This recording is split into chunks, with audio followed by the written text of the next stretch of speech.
அந்த காலத்தில் அண்ணாமலை ரெட்டியார்னு ஒருத்தர் இருந்தார். அவர் வெங்கனூர் அப்படிங்கிற கிராமத்தில் இருந்தார். அங்கேருந்து விருத்தாசலம் கோவிலுக்கு தவறாமல் போயிட்டு வந்துக்கிட்டு இருந்தார். இடையில வெள்ளாறு, அதில் ஒரு சமயம் வெள்ளம் வந்துட்டுது. இவரால் போக முடியல. அதோட விளைவு வெங்கனூர்லேயே ஒரு கோவில் கட்டணும் அப்படின்னு முடிவு பண்ணார், சிவாலயம். அந்த சமயத்தில் வடநாட்டில் பஞ்சம். அதனால் அங்கிருந்த பல சிற்பிகள் தென்னாட்டை நோக்கி வர ஆரம்பித்தாங்க. அவங்க வெங்கனூர் வழியாக வர்றது தெரிஞ்சதும் இவர் போய் பார்த்தார். இங்கே ஒரு கோவில் கட்டணும், அதுக்கு நீங்கள் உதவணும்னார். பஞ்ச காலத்தில் இப்படி ஒரு வாய்ப்பு கிடைச்சதில் அவங்களுக்கும் ரொம்ப மகிழ்ச்சி. உற்சாகத்தோடு ஒத்துக்கிட்டாங்க. ஆலய திருப்பணி ஆரம்பமாச்சு. அவங்களுக்கு வேண்டிய எல்லா வசதிகளையும் இவர் செஞ்சு கொடுத்தார். அவங்களுக்கு எந்த குறையும் இல்லாமல் பார்த்துக்கிட்டார். அது மட்டும் இல்லை, ஒவ்வொரு நாளும் அங்கே வருவார். உங்களுக்கு என்ன வேணும், எது வேணும்னு கேட்பார். ஏதாவது குறை இருந்தால் சொல்லுவாங்க, உடனே தீர்த்து வைப்பார். இவரும் கேட்பார், எந்த குறையாக இருந்தாலும் என்கிட்ட சொல்லுங்க அப்படின்னு சொல்லுவார். அதை தவிர இவராகவே கவனித்தும் அவங்களுக்கு என்னென்ன தேவைங்கிறத கண்டுபிடிச்சி அதையெல்லாம் கொடுத்துக்கிட்டு இருப்பார். என்ன தேவைன்னாலும் அதை நிறைவேற்றி வச்சுருவார். அந்த சிற்பிகளின் தலைவன் ஒருத்தன், அந்த ஆளுக்கு வெத்தலை பாக்கு போடுறது பழக்கம். இதை தெரிஞ்சுக்கிட்டு அதுக்காகவே ஒரு ஆளை ஏற்பாடு பண்ணார். வேணுங்கிறப்போலாம் நீ வெத்தலை சிவல் மடித்து கொடுக்க வேண்டியது உன் வேலை அப்படின்னு ஒருத்தனை ஏற்பாடு பண்ணிட்டார். இப்படியெல்லாம் செஞ்சதும் அவங்களுக்கும் ரொம்ப உற்சாகம். ரொம்ப பொறுப்பாக சிற்ப வேலைகளை செஞ்சுக்கிட்டு இருக்கிறாங்க. ஒரு நாள் என்னாச்சு தெரியுமா? அந்த சிற்பிகளின் தலைவன் ரொம்ப நுணுக்கமாக ஒரு வேலையை செஞ்சுக்கிட்டு இருக்கிறான்.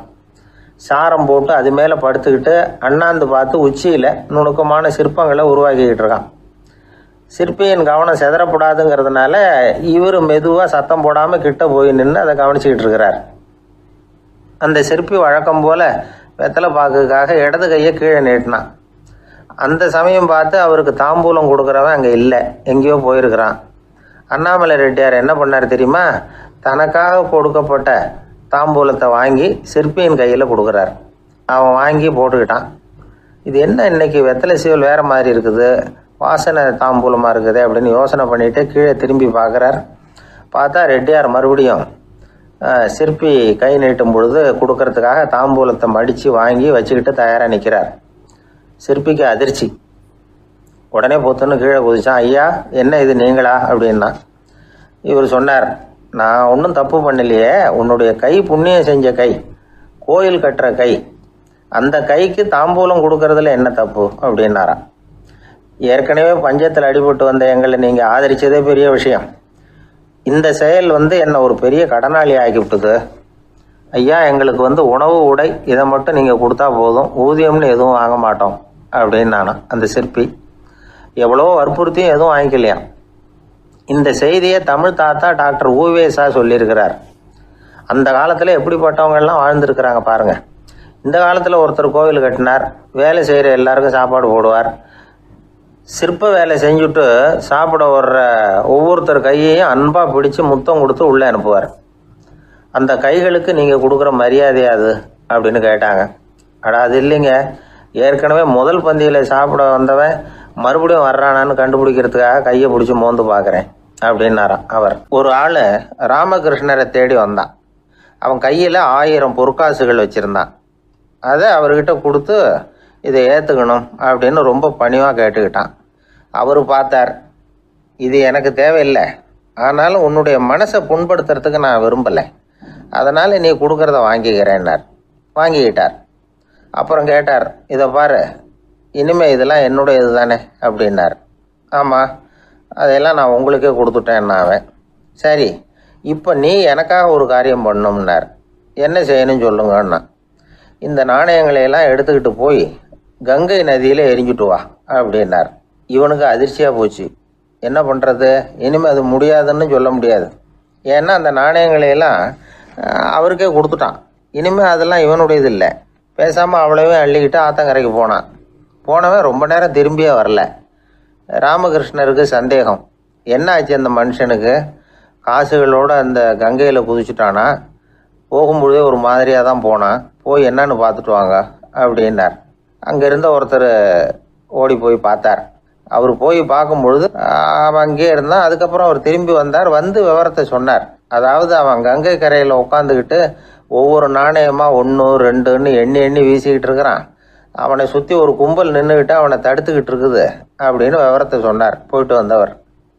இதை கேட்டதும் ராமகிருஷ்ணரே புறப்பட்டு அங்கே போனாராம். என்ன இப்படி பண்ணிகிட்டு இருக்கிற? நான் உன்னை அந்த நாணயங்களை கங்கையில் வீசி எறிய சொன்னேன், நீ ஏன் அதை எண்ணிக்கிட்டு இருக்கிற அப்படின்னார். பழக்கம்தான் காரணம். நான் ஒவ்வொரு நாளும் ஒவ்வொன்றா சேமித்து வச்சேன். இன்றைக்கி என்கிட்ட நிறைய இருக்குது. உங்களுக்கு ஒரு 1000 நாணயங்களை கொடுக்கணுங்கிறது என்னோட ஆசை அப்படின்னா. இப்போ ராமகிருஷ்ணர் சொன்னார், ஒரே நேரத்தில் எல்லாத்தையும் சம்பாதிச்சிருந்தா நீ எண்ணுறது பொருத்தமாக இருக்கும். எல்லாத்தையும் இழக்கும்போது ஒவ்வொன்றா எண்ணிக்கிட்டு இழக்கிறதுங்கிறது சரியான செயல் இல்லை. அதனால் ஒரே தடவையாக எல்லாத்தையும் தூக்கி எறிஞ்சிடும் அப்படின்னார். இது இழப்பது அப்படிங்கிற ஒரு உயர்ந்த நிலை. இதை நாம் யதார்த்த வாழ்க்கையில் சம்மந்தப்படுத்தி பார்த்து குழப்பிக்கிட்டு இருக்கக்கூடாது. இழக்கிறேன்னு சொல்லிக்கிட்டு இருக்கிற காசையெல்லாம் ஆற்றுலையும் குளத்துலையும் கொண்டு போய் எரிஞ்சிட்டு வாங்க அப்படின்னு உபதேசம் பண்ணுறதாக யாரும் நினச்சிடக்கூடாது.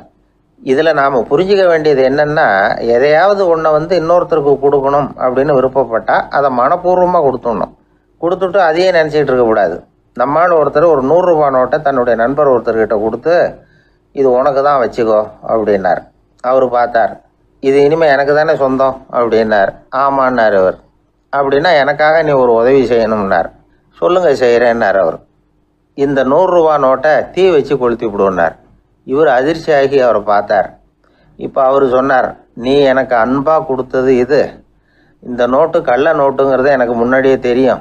சீக்கிரம் கொளுத்தி விடு, அதுதான் நம்ம 2 பேருக்குமே நல்லது அப்படின்னாராம் அவர். ஒரு தந்தை தன்னோட பிள்ளைய ரொம்ப தைரியசாலியாக வளர்க்கணும்னு ஆசைப்பட்டார்.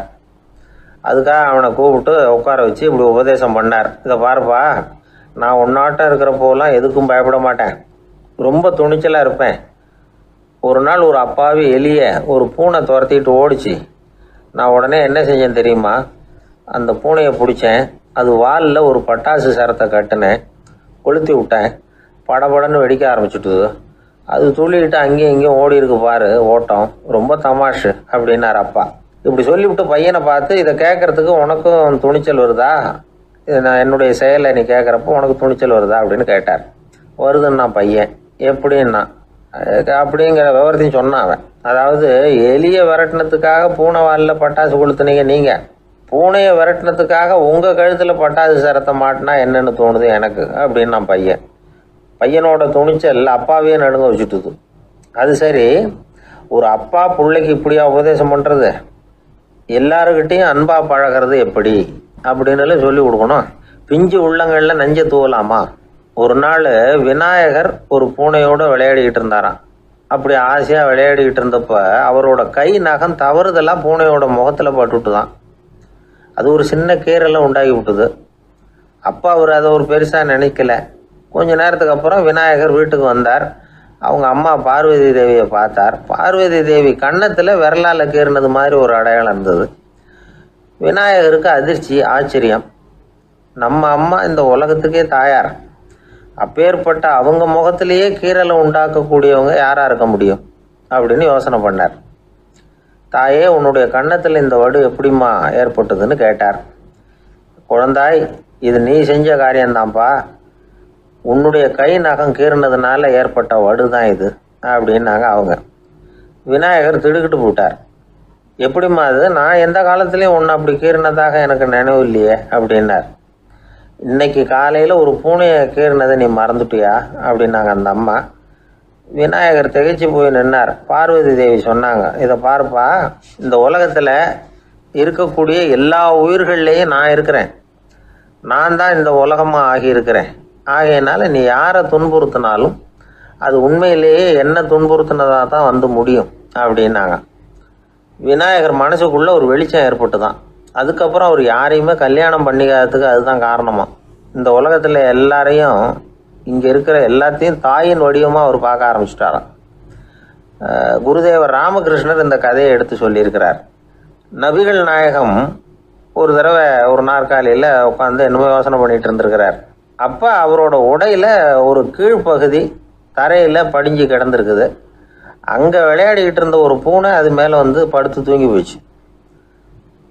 தொழுகை செய்ய வேண்டிய நேரம் வந்துட்டது. நபிகள் நாயகம் எழுந்திருக்க பார்த்தார். அப்போ தான் பூனை தன்னோட உடை மேலே படுத்து தூங்கிட்டு இருக்கிறது கண்ணில் படுது. பூனையோட தூக்கத்தை கலைக்க விரும்பல அவர். தன்னுடைய சகோதரியை கூப்பிட்டார், ஒரு கத்திரிக்கோல் எடுத்துகிட்டு வர சொன்னார். பூனை படுத்திருந்த உடைப்பகுதி மட்டும் இருக்குல்ல, அதை மட்டும் அதோட கத்திரிச்சு விட்டுட்டு அதுக்கப்புறம் அவர் எழுந்திரிச்சு தொழுகைக்கு போனாராம். அதாவது பிற உயிர்கள்கிட்ட எப்படி அன்பு காட்டணுங்கிறத பெரியவங்க எவ்வளவோ விதத்தில் நமக்கு எடுத்து காட்டியிருக்கிறாங்க. இருந்தாலும் எத்தனை பேர் மனசில் அதெல்லாம் உரைச்சிருக்குது? நாமளும் நம்ம ட்ரெஸ்ஸு மேலே ஒரு பூனை படுத்திருந்தா ஒரு கத்திரிக்கோலை தான் தேடுவோம், எடுத்துகிட்டு வர சொல்லுவோம். துணியை வெட்டுறதுக்கு பதிலாக இல்லை அதோட வாழை வெட்டினா என்ன அப்படின்னு தோணும். ஒரு ஆள் ரொம்ப பிரியமாக ஒரு பூனையை ஆற்றுல குளிப்பாட்டிக்கிட்டு இருந்தானா. எப்படி? அந்த பூனையை ஆற்று தண்ணியில் அமுக்கி அமுக்கி குளிப்பாட்டிக்கிட்டு இருக்கிறான். அந்த வழியாக போன பெரிய ஒருத்தர் இதை பார்த்தார். இதை பார்ப்பா, பூனையை அது மாதிரி ஆற்று தண்ணியில் அமுக்கி குளிப்பாட்டாத, மூச்சு திணறி செத்து போடும் அப்படின்னு அட்வைஸ் பண்ணார். நீ போய் அவன் வேலையை பார்த்துக்கிட்டு, எனக்கு எல்லாம் தெரியும்னா இவன். சரின்னு அவர் போயிட்டார். கொஞ்ச நேரம் கழித்து அவரே அந்த வழியாக திரும்பி வந்துக்கிட்டு இருந்தார். ஆற்றுல பூனையை குளிப்பாட்டிக்கிட்டு இருந்தவன் அழுதுகிட்டு உட்காந்துருக்கிறான். பக்கத்தில் அந்த பூனை செத்து கிடக்குது. இதை பார்த்தார் பெரியவர். நான் தான் அப்போவே சொன்னேனே அந்த பூனையை ஆற்றுல நினைக்காதேன்னு, அதை கேட்டிருந்தா இப்படி ஆயிருக்குமா அப்படின்னார். அந்த ஆள் கோபமாக இவரை முறைச்சி பார்த்தான். அட போய்யா, இந்த பூனை ஆற்றுல குளித்ததுனால ஒன்றும் செத்து போகல, குளித்ததுக்கு அப்புறம் அதோட உடம்பு ஈரமாக இருக்குதுன்னு அதை புழிஞ்சேன், அதனால தான் இப்படி ஆயிட்டுது அப்படின்னு நானா. ஒருத்தரை பார்த்து உன்னுடைய நண்பர்கள் யார் அப்படின்னு ஒரு கேள்வி கேட்டு பாருங்க, கொஞ்சம் யோசித்து பதில் சொல்லுவாங்க. அவங்கக்கிட்டேயே உன்னுடைய எதிரிகள் யார் அப்படின்னு கேளுங்க, கடகடன்னு ஒப்பிச்சிருவாங்க. நம்ம மனசு இருக்க அது எப்படின்னா, நம்ம நண்பர்களை விட எதிரிகளை அது நல்லா ஞாபகத்தில் வச்சுக்கும். இது ஒரு ஆச்சரியமான உண்மை. உங்களால் நண்பர்களை மறந்துட முடியும், ஆனால் எதிரிகளை மறந்துட முடியாது. இது ஒரு வேடிக்கையான நிலைமை தான். அழகான தருணங்களை நாம் ஏன் மறந்துடுறோம்? இது இயற்கை. ஏன்னா நம்ம மனசு மலர்களை கவனிக்கிறது இல்லை, அதில் இருக்கிற முள்ளை தான் கவனிக்குது. தன்னை காயப்படுத்துகிற எதையும் அது உடனே கண்டுகொள்ளுது. ஒரு தெளிந்த சிந்தனை உடைய மனசு மிக அழகாக உள்ள எல்லாத்தையும் கவனிக்கும். அது நன்றியுடன் உணரக்கூடிய எல்லாத்தையும் பார்த்து குறிச்சிக்கும். இப்படிப்பட்டவங்க வாழ்க்கை இயல்பாகவே நல்லா அமையும். அது ரொம்ப அபூர்வம். மனசில் உள்ள ஒரு சிறிய அமைப்பை மாற்றுவதை பொறுத்து தான் இந்த விஷயம் அப்படிங்கிறார் ஓஷோ. ஒரு யூத கோவில் இருந்து தான், அது யூதர்களின் மடமாகவும் இருந்தது. அங்கே ஒரு தலைமை குரு, அவர் ரொம்ப கண்டிப்பானவர். அந்த கோவிலை ஒட்டி ஒரு தோட்டம். ஒரு நாள் காலையில் அந்த தோட்டத்தில் 2 இளம் யூதர்கள் நடந்து போய்கிட்டு இருக்கிறாங்க. காலையில் 1 மணி நேரம், மாலையில் 1 மணி நேரம் அவங்க அந்த தோட்டத்தில் நடக்கிறதுக்கு அனுமதி உண்டு.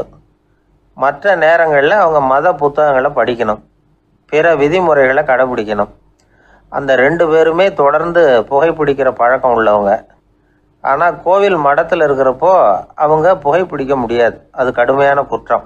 சரி, நாம் தோட்டத்தில் இருக்கிறப்போவாவது புகைப்பிடிக்கலாமா அப்படின்னு ஒரு ஆசை அவங்க 2 பேருக்குமே.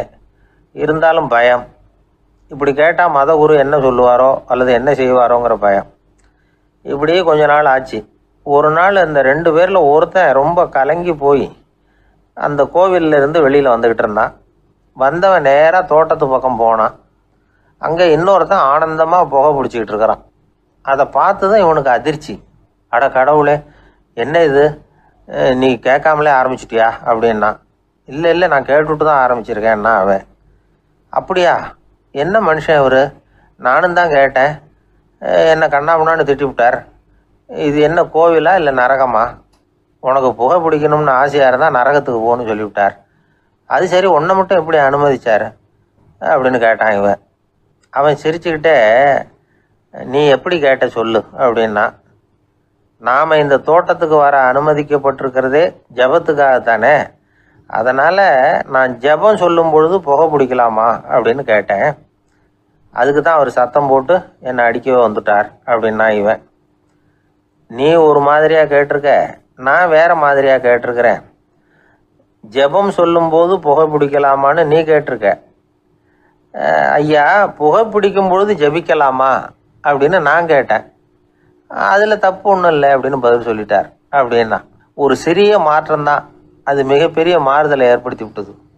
மனசு நல்ல விதமாக சிந்திக்க ஆரம்பிச்சுட்டுதுன்னா மகிழ்ச்சிக்கு பஞ்சம் இல்லை. ஒரு கஞ்சன் ஆற்றுல விழுந்துட்டான். வெள்ளத்தில் தத்தளிச்சிக்கிட்டு இருக்கிறான். கரையில் நின்ன ஒருத்தர் உன் கையை கொண்டா இப்படி பிடிச்சி இழுத்து கரையில் சேர்த்து விடுறேன்னார். எதையும் கொடுத்து பழக்கம் இல்லாத அவன் கையையும் கொடுக்க மாட்டேன்னுட்டான். இவர் பார்த்தார், உன் கையை கொடுன்னு சொல்கிறதுக்கு பதிலாக நான் என் கையை கொடுக்குறேன் பிடிச்சிக்கோ அப்படின்னார். அவன் கப்புன்னு பிடிச்சிக்கிட்டான், இழுத்து கரையில் போட்டார். இந்த உலகத்தில் எத்தனை வகையான மனிதர்கள் இருக்கிறாங்க, ஒவ்வொரு மனிதனுமே ஒவ்வொரு வகை அப்படிங்கிறாங்க விஞ்ஞானிகள். மனிதர்களை 3 வகையாக பிரிக்கலாம் அப்படின்னு சொல்கிறாங்க மெய்ஞானிகள். இவங்களை பற்றிலாம் ஏற்கனவே நாம் பேசியிருக்கிறோம். இப்போ டாக்டர் எட்வர்டு பேட்ச் அப்படிங்கிற நிபுணர் என்ன சொல்கிறார் தெரியுமா? மனிதர்களை 7 வகையாக பிரிக்கலாம்ங்கிறார். மனிதர்களின் மனநிலை அடிப்படையில் அவங்கள 7 விதமாக வகைப்படுத்துகிறார் அவர். சரி, அது என்ன 7 வகை? முதல் வகை என்னன்னா பயந்த குணம் உள்ளவங்க.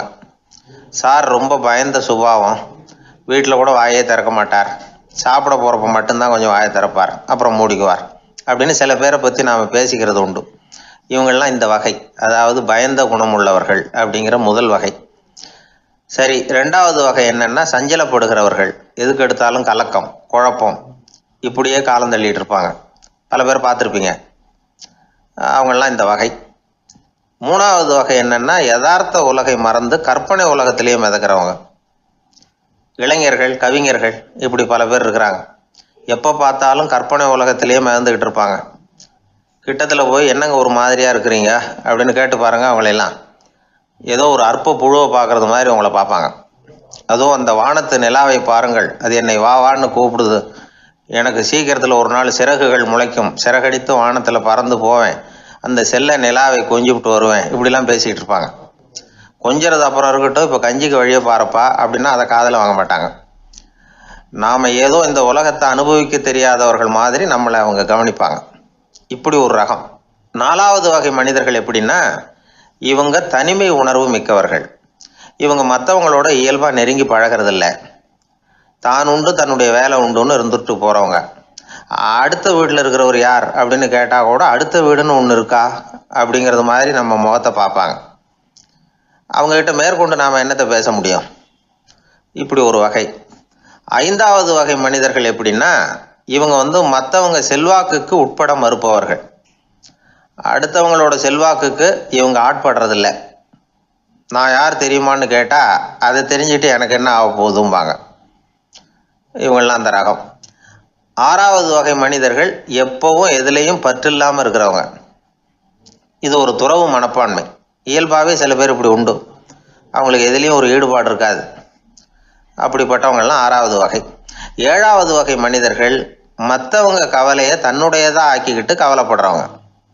இவங்கெல்லாம் மகாத்மாக்கள். தாம் வேறு அடுத்தவங்க வேறு அப்படிங்கிற எண்ணம் இவங்களுக்கு வர்றதில்லை. அதனால் அடுத்தவங்களுக்கு ஒரு துன்பம் வந்ததுன்னா இவங்களால சும்மா இருக்க முடியறதில்ல. ஆக கூடி இப்படி 7 விதமான மனிதர்களை அடையாளம் காட்டுறார் அந்த நிபுணர். இதில் நாம் எந்த வகையில் வர்றோம் அப்படிங்கிறத நாம் தான் அடையாளம் கண்டுபிடிக்கணும். எனக்கு தெரிஞ்ச ஒரு மனிதர் உண்டு. அவர் ஒரு வித்தியாசமான வகை. எதையும் நடைமுறை சாத்தியமாக சிந்திக்கிறவர். எப்பவும் அடுத்தவங்களும் நல்லா இருக்கணும், நாமும் நல்லா இருக்கணும் அப்படின்னு ஆசைப்படுறவர். அவருக்கு ஒரு சமயம் திடீர்னு உடம்பு சுகம் இல்லாமல் போயிட்டுது. டாக்டர்கிட்ட போனார், பணம் கொடுத்தார், வைத்தியம் பார்த்துக்கிட்டார். அவர் எழுதி கொடுத்த மருந்து சீட்டை வாங்கினார். ஒரு மருந்து கடைக்கு போனார், பணம் கொடுத்தார், மருந்து வாங்கினார். அதை எடுத்துகிட்டு வீட்டுக்கு வந்தார். அதுக்கப்புறம் அந்த மருந்து அவர் சாப்பிட்ணும்ல, சாப்பிடவே இல்லை, அப்படியே சும்மா வச்சுட்டார். அவரை பார்த்து கேட்டேன், ஏன் சார் இப்படி பண்ணுறீங்க, வீண் செலவு தானே இது, நீங்கள் ஏன் டாக்டர்கிட்ட போய் பணம் செலவு பண்ணுனீங்கன்னு கேட்டேன். அவர் சொன்னார், டாக்டர் வாழணும் இல்லையா, அதனால தான் அப்படின்னார். சரி, அப்புறம் ஏன் மருந்து வாங்கினீங்க அப்படின்னு கேட்டேன். மருந்து கடைக்காரர் வாழணும் இல்லையா, அதனால தான் அப்படின்னார். சரி, அப்புறம் ஏன் வாங்கின மருந்து சாப்பிடாம வச்சுட்டீங்க அப்படின்னதுக்கு, நான் வாழணும் இல்லையா அதனால தான் அப்படின்னார். இவர் வாழ்க்கையை புரிஞ்சுக்கிட்டவர். இப்படி வாழ்க்கையை புரிந்து கொண்டு வாழ தெரிஞ்சுக்கணும். எந்த வகை மனிதர் நாம் அப்படிங்கிறத புரிஞ்சுக்கிட்டு வாழ்ந்தோம்னா வாழ்க்கையில் வெற்றி நிச்சயம். அது ஒரு புகைவண்டி நிலையம். அங்கே ஒருத்தர் காலார நடந்து வந்துக்கிட்டு இருந்தார். அவர் தன்னுடைய வீட்டில் உட்காந்து ரொம்ப நேரம் எழுதுவார். எழுதுகிற நேரம் போக மற்ற நேரங்களில் தம்முடைய சொந்த வயல்களில் வேலை பார்ப்பார். அது முடிஞ்சதும் என்ன பண்ணுவார்னா பக்கத்தில் இருக்கிற புகை வண்டி நிலையத்துக்கு போவார். அங்கே கொஞ்சம் நேரம் அப்படியே காலார நடந்து வருவார். இது அவருடைய அன்றாட வழக்கம். அன்னைக்கு அது மாதிரி தான் அவர் நடந்து வந்துக்கிட்டு இருக்கிறார். அந்த சமயத்தில் அங்கே நடைமேடையில் ஒரு அம்மையார் நின்றுட்டு இருக்கிறாங்க. இவரை கண்டதும் கையை தட்டி கூப்பிட்டாங்க. இங்கே கொஞ்சம் வர முடியுமா அப்படின்னாங்க. இவர் போனார். என்னங்கன்னு விசாரித்தார். அந்த அம்மையார் விவரம் சொன்னார். ஐயா, நானும் என்னுடைய வீட்டுக்காரரும் இங்கே வந்தோம். அதுவும் நிற்கிதே, அந்த ரயிலில் ஏறி ஊருக்கு போகணும். என்னுடைய வீட்டுக்காரரு அதுவும் அந்த உணவு விடுதிக்கு போயிருக்கார், இன்னும் வரல. அவர் வர்றதுக்குள்ளே ரயில் புறப்பட்டுரும் போல இருக்கு. நீங்கள் ஓடி போய் அவரை அழைச்சிக்கிட்டு வர முடியுமா அப்படின்னு கேட்டாங்க. சரின்னார் இவர். உடனே அந்த அம்மா தன்னுடைய கணவர் எப்படி இருப்பார் அப்படிங்கிற அடையாளங்களை கொஞ்சம் சொல்லி அனுப்புனாங்க. போய் தேடிட்டு இருக்க வேண்டாமேங்கிறதுக்காக. பார்க்குறதுக்கு எப்படி இருப்பார், இந்த மாதிரி ஆடை அணிஞ்சிருப்பார் அப்படின்னு விவரமாக சொன்னாங்க. அதை இவர் கவனமாக கேட்டுக்கிட்டார். நீங்கள் போய் அழைச்சிட்டு வாங்க, வந்த உடனே உங்களுக்கு உண்டான கூலியையும் கையோடு கொடுத்து விட்றேன் அப்படின்னாங்க அந்த அம்மா. இவர் போனார். அந்த அம்மா சொன்ன அடையாளங்களை வச்சு அவர் வீட்டுக்காரரை கையோடு கூட்டிகிட்டு வந்துட்டார். கொண்டுட்டு வந்து அந்த அம்மா கிட்ட ஒப்படைச்சார். உடனே அவரும் ஏற்கனவே சொன்ன பிரகாரம் அவருக்கான கூலி பணத்தையும் கொடுத்தாங்க. அவரும் எதுவும் மறுப்பு சொல்லாமல் அதை வாங்கிக்கிட்டார். வாங்கிக்கிட்டு திரும்பினார். அந்த சமயத்தில் எதிரில் வந்த ஒருத்தர் அவர் அடையாளம் கண்டுபிடிச்சிக்கிட்டார். அவங்க 2 பேரும் பேசிக்கிறது இவங்க காதில் விழுந்தது. அப்போ தான் இவங்களுக்கு அது புரிஞ்சுது. இவங்கக்கிட்ட கூலி வாங்கினவர் யாருன்னா அவர் தான் பேரறிஞர் லியோ டால்ஸ்டாய் அப்படிங்கிறது புரிஞ்சுது. அவங்க 2 பேரும் பேசிக்கிறத வச்சு. ரஷ்ய நாட்டின் மிகப்பெரிய ஞானி லியோ டால்ஸ்டாய், சோவியத் நாட்டின் ஈடு இணையற்ற இலக்கிய மேதை. இது தெரிஞ்ச உடனே அந்த அம்மா அவர்கிட்ட ஓடினாங்க. ஐயா, உங்களுக்காக நான் கூலி கொடுத்தேன், நான் பெரிய தவறு பண்ணிவிட்டேன் அப்படின்னு சொல்லி வருத்தப்பட்டாங்க. பரவாயில்ல, ஆனால் நீங்கள் எனக்கு கொடுத்த கூலி பணத்தை நான் திருப்பி கொடுக்க மாட்டேன். ஏன் தெரியுமா, அது நான் உழைச்சி பெற்ற தொகை அப்படின்னார். யாருக்குமே அதிக மகிழ்ச்சியை தரக்கூடிய பணம் எதுன்னு கேட்டால் அது அவங்க உழைப்புக்கு ஊதியமாக கிடைக்கிற பணம் தான். நம்ம ஆட்கள் சில பேருக்கு உழைக்காமல் கிடைக்கிற தீய வழியில் வருகிற பணம் கூட மகிழ்ச்சியை கொடுக்கும். ஒரு பெரிய தொழிற்சாலை, அதோட முதலாளி கடுமையான ஒரு கட்டுப்பாடு விதிச்சிருந்தார். அது என்ன கட்டுப்பாடுன்னா, இந்த தொழிற்சாலைக்கு உள்ள யாரும் சிகரெட்டு பிடிக்கக்கூடாது அப்படிங்கிறது தான். ஒரு நாள் இந்த முதலாளி தன்னுடைய தொழிற்சாலையை சுற்றி பார்த்துக்கிட்டு வரார். அப்போது ஒரு இளைஞன் உள்ள சிகரெட்டு பிடிச்சிக்கிட்டு இருந்தான். அதை பார்த்து விடுறார். அவ்வளவுதான், அவருக்கு கோபம் வந்துட்டுது. உடனே உதவியாளரை கூப்பிட்டார். அதோ பாரு, அந்த சிகரெட்டு பிடிச்சிக்கிட்டு இருக்கிறானே, அவன் கணக்கை முடித்து வெளியில் அனுப்பி வச்சிரு அப்படின்னு உத்தரவு போட்டார். அது பிரகாரம் உடனே அவனை அழைச்சிட்டு போய் கணக்கு பார்த்து சம்பள பாக்கி அப்புறம் உதவித்தொகை எல்லாத்தையும் மொத்தமாக கையில் கொடுத்து வெளியில் அனுப்பி வச்சுட்டாங்க. அவன் பணத்தோடு வெளியில் வந்தான். ஏதோ யோசனை பண்ணபடியே நின்றுக்கிட்டு இருந்தான். அவன் என்னப்பா யோசிக்கிற அப்படின்னாரு எதிரில் வந்தவர். இவன் சொன்னான், ஒன்றும் இல்லை, என்னோட நண்பன் ஒருத்தனை பார்க்கறதுக்காக உள்ளே போனேன். பேர் என்னன்னு கேட்டுவிட்டு ஒரு 50,000 ரூபா பணத்தையும் கொடுத்து வெளியில் அனுப்பி வச்சுட்டாங்க. அதுதான் ஏன்னு புரியல, யோசனை பண்ணிகிட்டு இருக்கிறேன் அப்படின்னு நானாக்குவேன். அதனால் நாம் உழைச்சி சம்பாதிக்கிற பணம் தான் உயர்வு, சும்மா வர்ற பணம்லாம் மகிழ்ச்சியை தராது அப்படிங்கிறத புரிஞ்சுக்கணும். அப்பேற்பட்ட ஞானி ரஷ்ய மேதை அவர் பாருங்கள், அந்த பணத்தை வாங்கின பணத்தை திருப்பி கொடுக்க மாட்டேன்னு விட்டார். ஏன்னா அது உழைத்து பெற்ற தொகை, அதை நான் கொடுக்க மாட்டேன்னார். அதனால் நமக்கு செல்வம் சேர்க்கறது பெருசு இல்லை, அந்த சேருகிற செல்வம் நமக்கு மகிழ்ச்சியை கொடுக்கணும். அதுக்கு என்ன வழின்னா நாம் உழைத்து சம்பாதிக்கணும் அப்படிங்கிறத அதிலிருந்து புரிஞ்சிக்க வேண்டியது ரொம்ப அவசியம். அதனால் உழைப்போம் உயர்வோம், இதுதான் வெற்றியின் ரகசியம். ஒரு ஆள் அசையாமல் கிடக்கிறார், அவர் இருக்காரா போயிட்டாராங்கிறத எப்படி முடிவு பண்ணுறோம்? அவர் மூக்குக்கு முன்னாடி புறங்கையை வச்சு பார்க்குறோம், மூச்சு வருதா இல்லையா அப்படிங்கிறத கண்டுபிடிக்கிறதுக்காக. மூச்சுங்கிறது அவ்வளவு முக்கியமான ஒரு விஷயம். சுவாசம் இல்லைன்னா எதுவுமே இல்லை. நம்ம பூமி இருக்க அது கூட சுவாசிக்குதுங்கிறத சோவியத் விஞ்ஞானிகள் கண்டுபிடிச்சிருக்கிறாங்க. பூமிக்கு மேலே இருக்கிற மண் அடுக்கில் காற்றில் உள்ள ஆக்சிஜன் ஆக்சிகரணம் அடையுது அப்படின்னு தான் இதுவரைக்கும் எல்லாரும் நம்பிக்கிட்டு இருந்தாங்க. ஆனால் இப்போ என்ன கண்டுபிடிச்சிருக்கிறாங்கன்னா, அந்த ஆக்சிஜன் பூமிக்குள்ளே 1 கிலோமீட்டர் ஆழம் வரைக்கும் ஊடுருவி போகுதான். பூமிக்குள்ளே 2 பக்கமும் பல கிலோமீட்டர் வரைக்கும் பரவுதான். பூமிக்குள்ளே இருக்கிற நீர்நிலை அடுக்குகள் தான் நுரையீரல் செய்கிற வேலையை செய்யுதான்.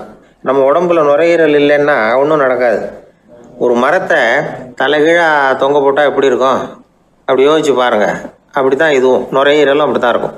வலது பக்கம் ஒன்று, இடது பக்கம் ஒன்று. வலது பக்கம் நுரையீரல் கொஞ்சம் பெருசாக இருக்கும், நுட்பமான நரம்பு குழாய்கள் அதில் இருக்கும். கோடிக்கணக்கான நுண்ணிய குழாய்களை வச்சுக்கிட்டு தான் அது வேலை செய்யுது. 25 கோடி குழாய்கள் இருக்கும். அதை அப்படியே முழுசாக பிரித்து பரப்புனா ஒரு டென்னிஸ் கோர்ட்டில் பாதி பரப்பளவு இருக்குமா. நுரையீரல் நிறம் கருஞ்சிவப்பு தான். புகை அதிகமாக உள்ளே போச்சுன்னா அது கருப்பாயிடுது. காற்றுல உள்ள பிராணவாயுவை இது இழுத்து எடுத்துக்கிட்டு ரத்தத்தை சுத்தப்படுத்துகிற முக்கியமான வேலையை இது செய்யுது. அசுத்த காற்றை வெளியில் அனுப்பி வச்சுருது. ஒருத்தர் வேகமாக ஓடி வரார், அவருக்கு மூச்சு இறைக்கும். பயங்கரமாக எதையாவது பார்த்து விடுறார், உடனே மூர்ச்சி ஆகிடுவார். இது மாதிரி சமயங்களில் வேறு எந்த தூண்டுதலும் இல்லாமல் நுரையீரல் தானாகவே இயங்கும். இப்படி ஒரு அவசியம் ஏற்படுறப்போ இயக்கத்தை தூண்டி விடுற முக்கியமான இணைப்பு மூளைக்கு கீழே முதுகு எலும்புக்கு மேற்பகுதியில் இருக்குது. அது உடனே சுவாசத்துக்கு அவசர உதவியை கொடுக்குது. இப்போ ஒருத்தர் பேசாமல் உட்காந்துருக்கார். இந்த சமயத்தில் அவருக்கு 1 பங்கு காற்று தேவைப்படுதுன்னு வச்சுக்கோங்க. அவர் எழுந்திரிச்சு நடக்கும் பொழுது 1.5 மடங்கு தேவைப்படும். ஓடினார்னா 3 மடங்கு தேவைப்படும். படுத்துருக்கிறப்ப 1/2 மடங்கு தான் தேவைப்படும். இதுக்கு நிமிஷத்துக்கு 16 தடவை மூச்சு விட்டாகணும்.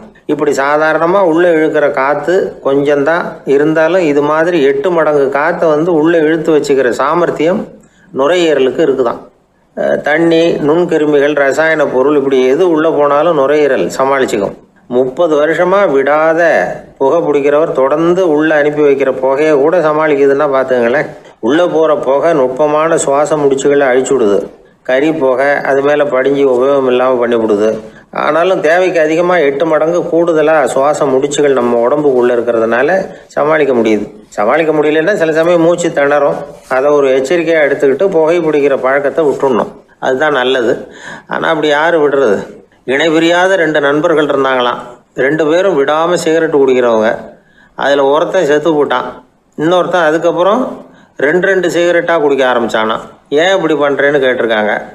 நான் ஒரு சிகரெட்டு தான் குடிக்கிறேன், செத்து போன என்னுடைய ஃப்ரெண்டு இருக்கானே செத்து போனவன், அவனுக்காக இன்னொரு சிகரெட்டு குடிக்கிறேன் அப்படின்னு நானா. இது ரொம்ப ஆபத்து, விட்டுடு அப்படின்னு சொல்லியிருக்காங்க. சரின்னு ஒத்துக்கிட்டான். ஆனால் அதுக்கப்புறமும் ஒரு சிகரெட் விதமாக குடிச்சிக்கிட்டே இருந்தான். சிகரெட்டு பழக்கத்தை நீ இன்னும் விடலையான்னு கேட்டாங்களாம். அந்த பழக்கத்தை நான் எப்போ விட்டுட்டேன், இப்போ நான் குடிக்கிறது என் ஃப்ரெண்டுக்காக அப்படின்னு நானா. இவங்கெல்லாம் எப்படி திருந்துறது? வாய் விட்டு சிரிச்சா நோய் விட்டு போகும் அப்படின்னு சொல்கிறது உண்டு. அது என்ன வெறும் அலங்காரத்துக்காக சொன்ன வார்த்தையா, இல்லை அர்த்தத்தோடு சொன்ன வார்த்தையா அப்படின்னு யோசிச்சா அதில் நிஜமாகவே அர்த்தம் இருக்குதுன்னு தான் தெரியுது. ஆதாரபூர்வமாக அதுக்கு சில நிரூபணங்களும் இருக்குது. நார்மன் கசின்ஸ் அப்படின்னு ஒருத்தர் இருந்தார். அவர் ஒரு அமெரிக்க பத்திரிகை ஆசிரியர். அவருக்கு ஏதோ ஒரு விதமான அழற்சி நோய், இன்ஃப்ளமேஷன் டிசீஸ். அது டாக்டர்கள்லாம் அதுக்கு என்ன விதமான வைத்தியமும் கிடையாது அப்படின்னு சொல்லி பல இதெல்லாம் பார்த்துட்டு கடைசியாக சொல்லிவிட்டாங்க அதுக்கு வைத்தியமே இல்லைன்ட்டாங்க. டாக்டர்கள் தான் சொல்லிவிட்டாங்களே, அதனால் இது இப்படியே இருந்துட்டு போகட்டும் அப்படின்னு விட்டுற வேண்டியது தானே. ஆனால் அவர் அப்படி நினைக்கல. உடனே அவர் என்ன பண்ணார்னா, ஆஸ்பத்திரி ரூமை காலி பண்ணார். ஹோட்டலில் போய் ஒரு ரூம் எடுத்துக்கிட்டார். அங்கே போனார். தினமும் அவருக்கு பிடிச்ச தமாஷான படங்களை எல்லாம் டிவியில் போட்டு பார்த்துக்கிட்டு இருந்தார். சிரிப்பு வரக்கூடிய புத்தகங்களை எல்லாம் படித்தார். கொஞ்ச நாள் ஆச்சு, அவருக்கு இருந்த தொந்தரவு குணமாக ஆரம்பிச்சிட்டுது. இதை கேள்விப்பட்ட உடனே பழைய டாக்டர்கள்லாம் ஓடி வந்தாங்க. ஓடி வந்து பார்க்குறாங்க. அவர் உடம்பை சோதனை பண்ணி பார்க்குறாங்க. பார்த்தா அவர் உடம்பு குணமாகறதுக்கு உதவியாக இருந்தது சிரிப்பு தான் அப்படிங்கிறத விஞ்ஞானபூர்வமாக அவங்க ஒத்துக்கிட்டாங்களாம். இருந்தாலும் சிரிப்பு எந்த முறையில் எந்த விதத்தில் உதவி பண்ணுது அப்படிங்கிறத இன்னமும் சரியாக புரிஞ்சிக்க முடியல. ஆனாலும் ஒரு சில விஷயங்கள் மட்டும் புரியுது. அது என்னன்னா, சிரிப்பு சுவாசத்தை மேம்படுத்துது, ரத்த அழுத்தத்தை குறைக்குது, உடம்பு குணமாகறதுக்கே உரிய சில ஹார்மோன்கள் அதிகமாக உருவாகி வர்றதுக்கு வழி செய்யுது. இந்த அளவுக்கு தான் சிரிப்போட செயல்பாட்டை நாம் புரிஞ்சிக்க முடியுது. இருந்தாலும் இதை பற்றி கண்டுபிடிக்க வேண்டியது இன்னமும் ஏராளமாக இருக்குது. அதையெல்லாம் விவரமாக கண்டுபிடிக்கிற வரைக்கும் நாம் காத்துக்கிட்டு இருக்க வேண்டியதில்லை. இப்போவே தாராளமாக சிரிக்கலாம். அதில் என்னத்துக்கு சிக்கணும்? காசா பணமா? சிரிப்புன்னா ஹாஹான்னு சத்தம் போட்டு சிரிச்சாதான் உடம்புக்கு நல்லதுன்னு இல்லை. லேசான புன்னகை கூட உடம்புக்கு நல்லது செய்யுமா. லேசாக புன்னகை பூத்தா அந்த சமயத்தில் நாம் எப்படி ஆகுது, நம்ம உடம்பு பூரா அமைதி அடையுதான். இதையும் ஆதாரபூர்வமாக கண்டுபிடிச்சி தான் சொல்கிறாங்க.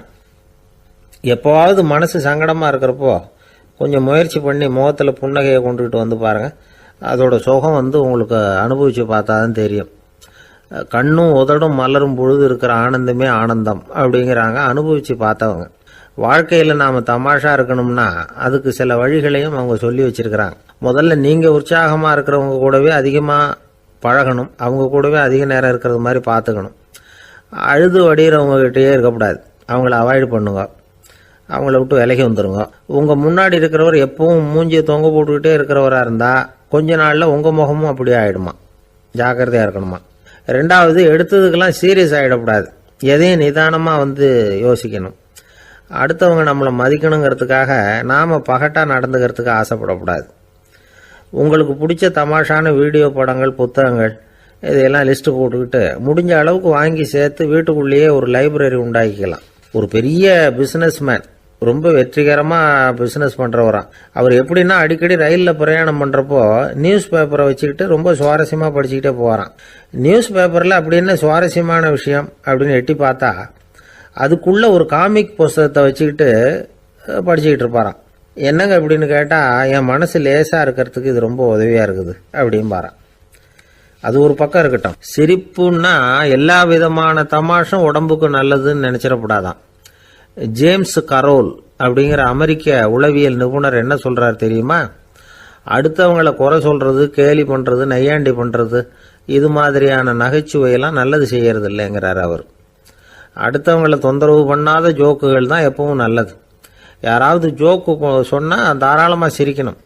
ஒருத்தர் வந்தார், இன்னொருத்தரை கூட அழைச்சிக்கிட்டு வந்து என்கிட்ட காட்டினார். அவர் தன்னுடைய முகத்தை ரொம்ப சீரியஸாக வச்சுக்கிட்டு இருந்தார். என்னங்க விஷயம் அப்படின்னு விசாரித்தோம். வந்தவர் எங்களை பார்த்து சொன்னார், சார், இவர் கூட ஒரு பெரிய ப்ராப்ளம்னார். என்னன்னு, ஏதாவது ஒரு ஜோக்கு சொன்னால் உடனே சத்தம் போட்டு சிரிக்க ஆரம்பிச்சுடுறார் சார் அப்படின்னார். ஜோக்கை கேட்டுட்டு சிரிக்க ஆரம்பித்தா அது ப்ராப்ளம் இல்லையே அப்படின்னு சொன்னோம். சிரிக்க ஆரம்பிக்கிறது ப்ராப்ளம் இல்லை சார், ஆனால் அப்படி ஆரம்பிக்கிற சிரிப்பை அதுக்கப்புறம் நிறுத்தவே மாட்டேங்கிறார். நாள் கணக்கில் அது பாட்டுக்கு போயிட்டுருக்கு, அதுதான் ப்ராப்ளம் அப்படின்னார் அவர். ஒரு ஊரில் ஒரு மன்னர் இருந்தார். அவர் பக்கத்து தேசத்து மேலே படையெடுக்கணும்னு நினச்சிக்கிட்டு இருந்தார். அதையும் தன்னுடைய நாட்டோட சேர்த்துக்கணுங்கிற ஆசை. எப்போ படையெடுக்கலாம்னு யோசிச்சுக்கிட்டு இருந்தார். இப்படி யோசிச்சுக்கிட்டு இருந்த சமயத்தில் ஒரு பெரியவர் அவரை தேடிட்டு வந்தார். அவர் அடிக்கடி வருவார், அவர்கிட்ட பேசிக்கிட்டு இருப்பார். இப்போவும் அப்படி தான் வந்தார். என்ன மன்னா யோசனைன்னாரு. இவர் தன்னுடைய யோசனையை சொன்னார். இந்த சமயத்தில் மன்னருக்கு தாகம் எடுத்தது, தண்ணி குடிக்கணும் போல இருந்தது. உடனே அங்கே இருந்த ஒரு அரண்மனை பணியாளரை கூப்பிட்டார். போய் கொஞ்சம் தண்ணி கொண்டு வாப்பா அப்படின்னார். அந்த பணியாளர் போனார், ஒரு கோலையில் தண்ணி கொண்டு வந்தார். ராஜா கிட்ட நீட்டினார். ராஜா அதை வாங்கி குடிக்கிறதுக்காக வாய்கிட்ட கொண்டுட்டு போனார். அந்த நேரம் பார்த்து, மன்னா கொஞ்சம் பொறுங்கன்னார் இந்த பெரியவர். ஆவலோட குடிக்க போன மன்னர் அப்படியே நிறுத்திக்கிட்டு பெரியவரை பார்த்தார்.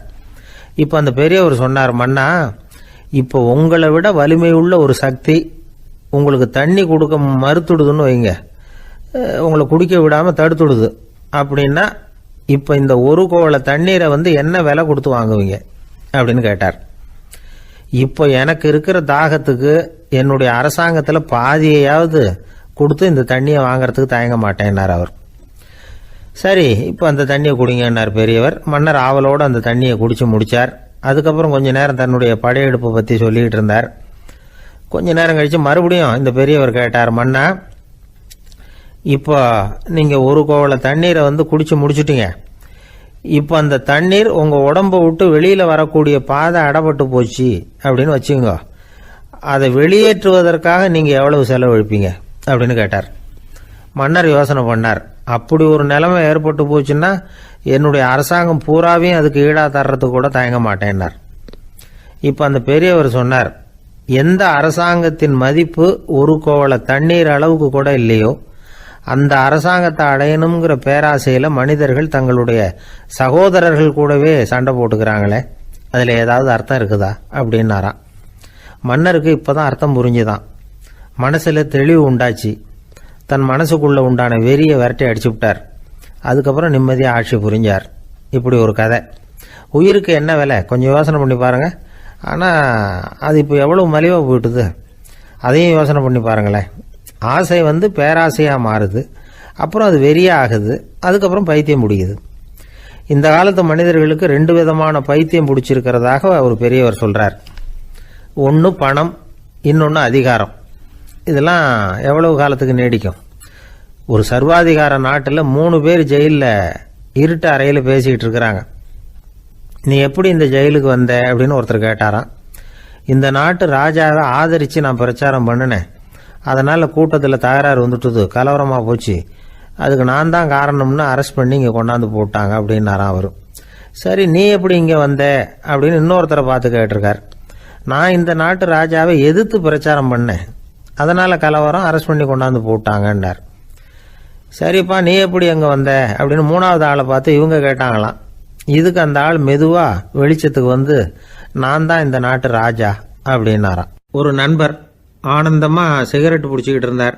இந்த பழக்கத்தை விட்டுவிடுங்களேன் அப்படின்னு சொல்லி பார்த்தோம். விட்டுடலாம்னு தான் பார்க்குறேன், ஆனால் முடியலையேன்னார். மனசு வச்சா எல்லாம் முடியும் அப்படின்னோம். அவர் கொஞ்ச நேரம் யோசனை பண்ணார். அப்புறம் சொன்னார், சரி சார், இதுதான் நான் பிடிக்கிற கடைசி சிகரெட் அப்படின்னு சொல்லி ரொம்ப அழுத்தமாக புகையை உள்ளுக்கு இழுத்தார். அதுக்கப்புறம் அந்த துண்டு சிகரெட்டை வீசி எறிஞ்சுட்டார். ஒருத்தர் இது மாதிரி தீர்மானம் பண்ணி தன்னுடைய கடைசி சிகரெட்டை தூக்கி எறிஞ்சுட்டார்னா அது ஒரு பெரிய விஷயம்தான். அதுக்கு பிறகு அவர் உடம்புல படிப்படியாக என்னென்ன மாற்றங்கள் நடக்கும் அப்படிங்கிறத பற்றி ஒரு விவர பட்டியலே வெளியிட்டிருக்கிறாங்க. அது என்ன விவரம் தெரியுமா? ஒருத்தர் புகைப்பிடிக்கிற பழக்கத்தை நிறுத்துறாருன்னு வச்சுங்க. அப்படி அவர் நிறுத்தின 20 நிமிடங்களுக்குள்ள உயர் ரத்த அழுத்தம், உடல் வெப்பம், நாடி துடிப்பு இதெல்லாம் சரியான நிலைமைக்கு வந்துருதான். 8 மணி நேரத்துக்குள்ள இந்த ஸ்மோக்கர்ஸ் பிரீத் அப்படிங்கிற தன்மை மறைஞ்சிருதான். ரத்தத்தில் உள்ள கார்பன் மோனாக்சைடு அளவு குறையுதான், ஆக்சிஜன் அளவு கூடுதான், சரியான அளவுக்கு வந்துருதான். ஒருத்தர் கடைசி சிகரெட்டை தூக்கி எறிஞ்சுட்டார்னா 24 மணி நேரத்துக்குள்ள மாரடைப்பு ஏற்படுறதுக்கான வாய்ப்பு குறைஞ்சுடுதான். 48 மணி நேரத்துக்குள்ள உணர்வு நரம்புகளின் முனைப்பகுதிகள் மறுபடியும் ஒன்று சேர்ந்துருதான். அதனால நாக்கு சுவை உணர்வு, மூக்கின் முகரும் சக்தி இதெல்லாம் மேம்படுதான், நல்ல நிலைமைக்கு வந்துடுதான். சிகரெட்டை நிறுத்தின 3 நாளுக்குள்ள மூச்சு விடுறது சுலபமாயிடுதான். இப்படி அவங்க பட்டியல் நிறைய சொல்றாங்க. 2 அல்லது 3 மாசத்துக்குள்ள என்ன ஆகும் தெரியுமா? ரத்த ஓட்டம் மேம்படுது, நடக்கிறது சுலபமாயிடுது. நுரையீரல் கொள்ளளவு 30% அதிகரிக்குது. 1லிருந்து 9 மாசத்துக்குள்ள சுவாச குறைபாடுகள் நீங்குது. நுரையீரலில் இருக்கக்கூடிய இந்த அசுத்தம் வடிகட்டும் திசுக்கள் சரியா வேலை செய்ய ஆரம்பிச்சிருது. 1 வருஷத்துக்குள்ள இந்த இதய அழுத்த நோய்க்கான வாய்ப்பு பாதியாக குறைஞ்சிருது. இந்த சிகரெட்டை நிறுத்தின 5 வருஷத்துக்குள்ள ஒரு நாளைக்கு 1 பாக்கெட் சிகரெட் பிடிக்கிறவர்களில் நுரையீரல் புற்றுநோயினால சாகிறவர்கள் எண்ணிக்கை பாதியாக குறைஞ்சிருது. புற்றுநோய் செல்கள் சீரமைக்கப்படுது. ஆக ஒருத்தர் புகைக்கிறத விட்டுணும்னு தீர்மானம் பண்ணி தன் கையில் இருக்கிற சிகரெட்டை இதுதான் கடைசின்னு சொல்லி தூக்கி எறிஞ்சுட்டா அதுக்கப்புறம் படிப்படியாக இவ்வளவு நன்மைகளும் மாற்றங்களும் ஏற்படுறதாக இந்த அமெரிக்கன் கேன்சர் சொசைட்டி தெரிவிச்சிருக்குது. அதனால புகைப்பழக்கம் உள்ளவங்க இதையெல்லாம் கொஞ்சம் யோசிச்சு பார்த்து அந்த பழக்கத்தை விட்டு விடுறது ரொம்ப நல்லது. ஆனால் அதையெல்லாம் நாம் சொன்னால் யார் கேட்குறாங்க?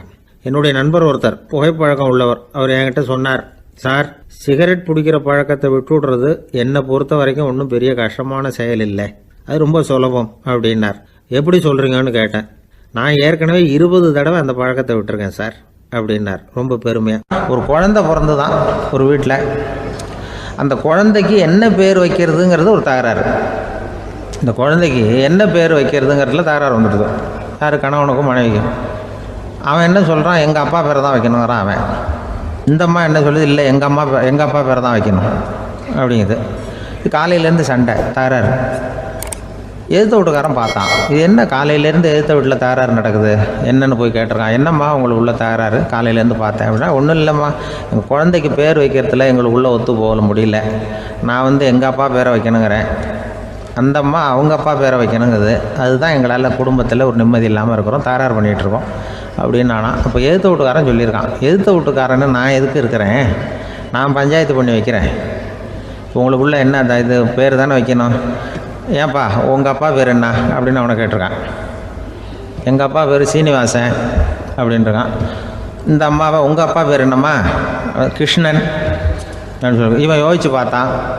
குழந்தைக்கு சீனிவாச கோபாலகிருஷ்ணன்னு பேர் வைங்க போங்க அப்படின்ட்டு போயிட்டான். ஏற்ற விட்டுக்கு தீர்த்து வச்சுட்டு போயிட்டான். போனதுக்கப்புறம் இவங்க 2 பேரும் பேசிக்கிட்டாங்க. சரி, இந்த சீனிவாசன் சரி, கிருஷ்ணன் சரி, நடுவில் கோபாலம் யார் அப்படின்னு சொல்லி அவனை போய் இழுத்துட்டு வந்தான். எழுத்து வீட்டில் போய் அது யாரா, அது இங்கே வா, அது யாரா கோபால, அது எங்கள் அப்பா பேர். நீ அதை மட்டும் எதுக்கு விட்டு வைக்கிற, அதையும் சேர்த்து வச்சுட்டு போடான்னு. அதாவது குடும்பத்தில் வந்து ஒரு கணவனும் மனைவியும் ஒரு சின்ன விஷயத்தில் கூட ஒத்து போகலைன்னா இப்படி தான் ஏற்று விட்டுக்காரன் பஞ்சாயத்துக்கு வருவான். கோபாலன் வந்து குறுக்க வருவான் ஒருத்தன். அப்படி அந்த அனுசரிப்புங்கிறது குடும்பத்தில் ரொம்ப அவசியம். கணவனும் மனைவி அது ஒன்றுக்கு மேலே இந்த கல்யாணம் பண்ணிக்கிறாங்க, அது ரொம்ப அவஸ்தை. ஒருவனுக்கு ஒருத்திங்கிறது நம்ம இதெல்லாம் சொல்கிறது. ஒன்றுக்கு மேற்பட்ட திருமணங்கள் வந்து சங்கடத்தில் தான் கொண்டு வந்து விடும். நிறைய சொல்லுவாங்க.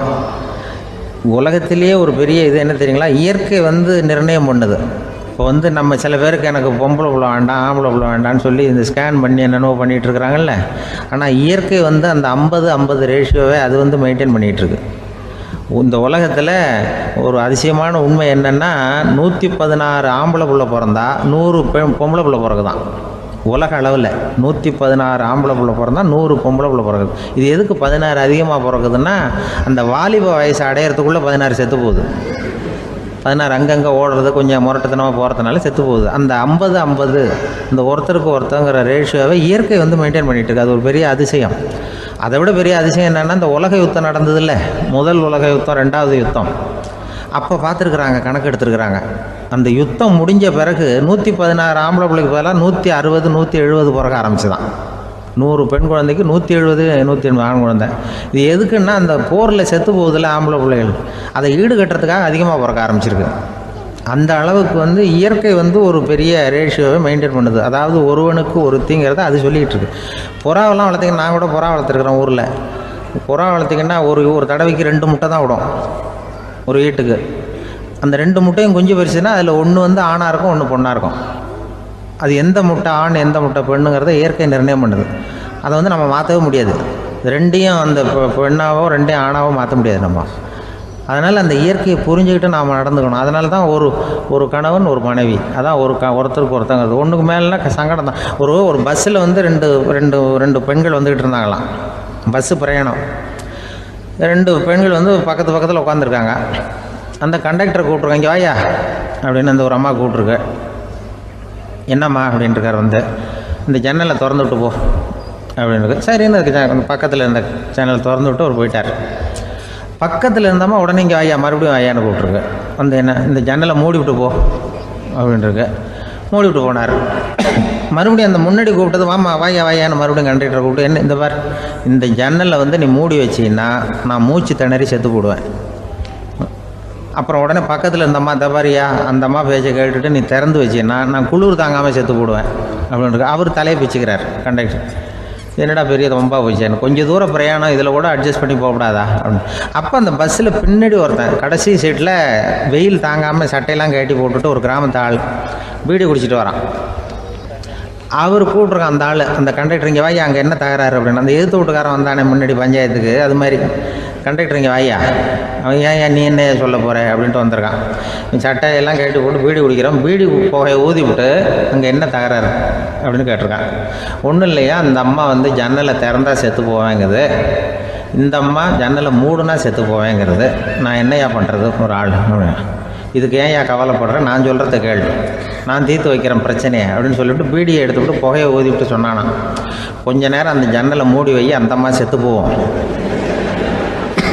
அப்புறம் திறந்து வை, இந்த அம்மா செத்து போவோம், நாம் நிம்மதியாக போகலாம் அப்படின்னு சொல்லிட்டு பீடி குடிக்க ஆரம்பிச்சிட்டான். அவருக்கு கோவம் வந்துட்டுது கண்டக்டருக்கு. நீ உனக்கு என்னையா நீ பாட்டுக்கு சொல்லிட்டு போடுவ, அந்த 2 அம்மாவும் செத்து போச்சுன்னா அவங்க வீட்டுக்காரனுக்கெல்லாம் யார் பதில் சொல்கிறது அப்படின்னா, கவலையே படாத, 2 பேருக்கும் நான் தான் வீட்டுக்காரன். அதனால தான் அந்த யோசனையை சொன்னேன் அவங்ககிட்ட. அப்புறம் இதுதான் இந்த ஒன்றுக்கு மேலே போச்சுன்னா அது இயற்கைக்கு விரோதம், இப்படிலாம் ஆகும். அதனால தான் அவன் அவ்வளவு ஒன்றுமே வேண்டான்ட்டு கடைசி பெஞ்சு இதில் போய் சீட்டில் உட்காந்துக்கிட்டான். அப்படி அது இயற்கையை புரிஞ்சுக்கிட்டு வாழணுங்கிறது முக்கியம். குடும்பத்தில் வந்து கணவனுடைய பங்கு என்ன, மனைவியினுடைய பங்கு, குழந்தை குட்டிகள்லாம் சொல்லுவாங்க. அப்படி இருக்கணும். கணவன்கிறவனுக்கு நிறைய சகிப்புத்தன்மை தேவைப்படுது. இதில் ஒரு பெரிய நீதிபதி இருந்தார் சென்னையில், உண்மையாக நடந்தது. சென்னையில் ரொம்ப காலத்துக்கு முன்னாடி காந்தி இருந்த காலத்தில் சென்னையில் ஒரு நீதிபதி, அவர் ஒரு நாள் நீதி கோர்ட்லாம் விட்டு ரொம்ப கஷ்டப்பட்டு ராத்திரி சும்மா போய் உடனே வீட்டுக்கு வரல, கோர்ட்டினுடைய நடவடிக்கை முடிஞ்சு வீட்டுக்கு வராமல் போய் எங்கெங்கேயோ போய் சுற்றிவிட்டு அந்த நண்பர்களோடு அப்படி உல்லாசமாக அப்படி கொண்டாடிவிட்டு ராத்திரிக்கு வந்திருக்கிறாரு வீட்டுக்கு 1 மணிக்கு. அப்போ அந்த வயசான அம்மா வாசல்லையே காத்துக்கிட்டு இருக்கு. உள்ளே போச்சு நீதிபதி இன்னும் வந்து சேரலேன்னு வாசல்லையே நின்றுட்டு இருந்துதான். அப்போ அது வந்த உடனே பலார்னு அரைஞ்சி விட்டாங்களாம் அந்த அம்மா. ஏன்டா அவ்வளோ தூரம் எங்கே போனேன்? என்ன தான் நீதிபதியாக இருந்தாலும் அவங்களுக்கு உள்ள தானே. பலார்னு அரைஞ்சி விட்டாங்க. உடனே அவர் கலங்கி போய் அழுதாராம்.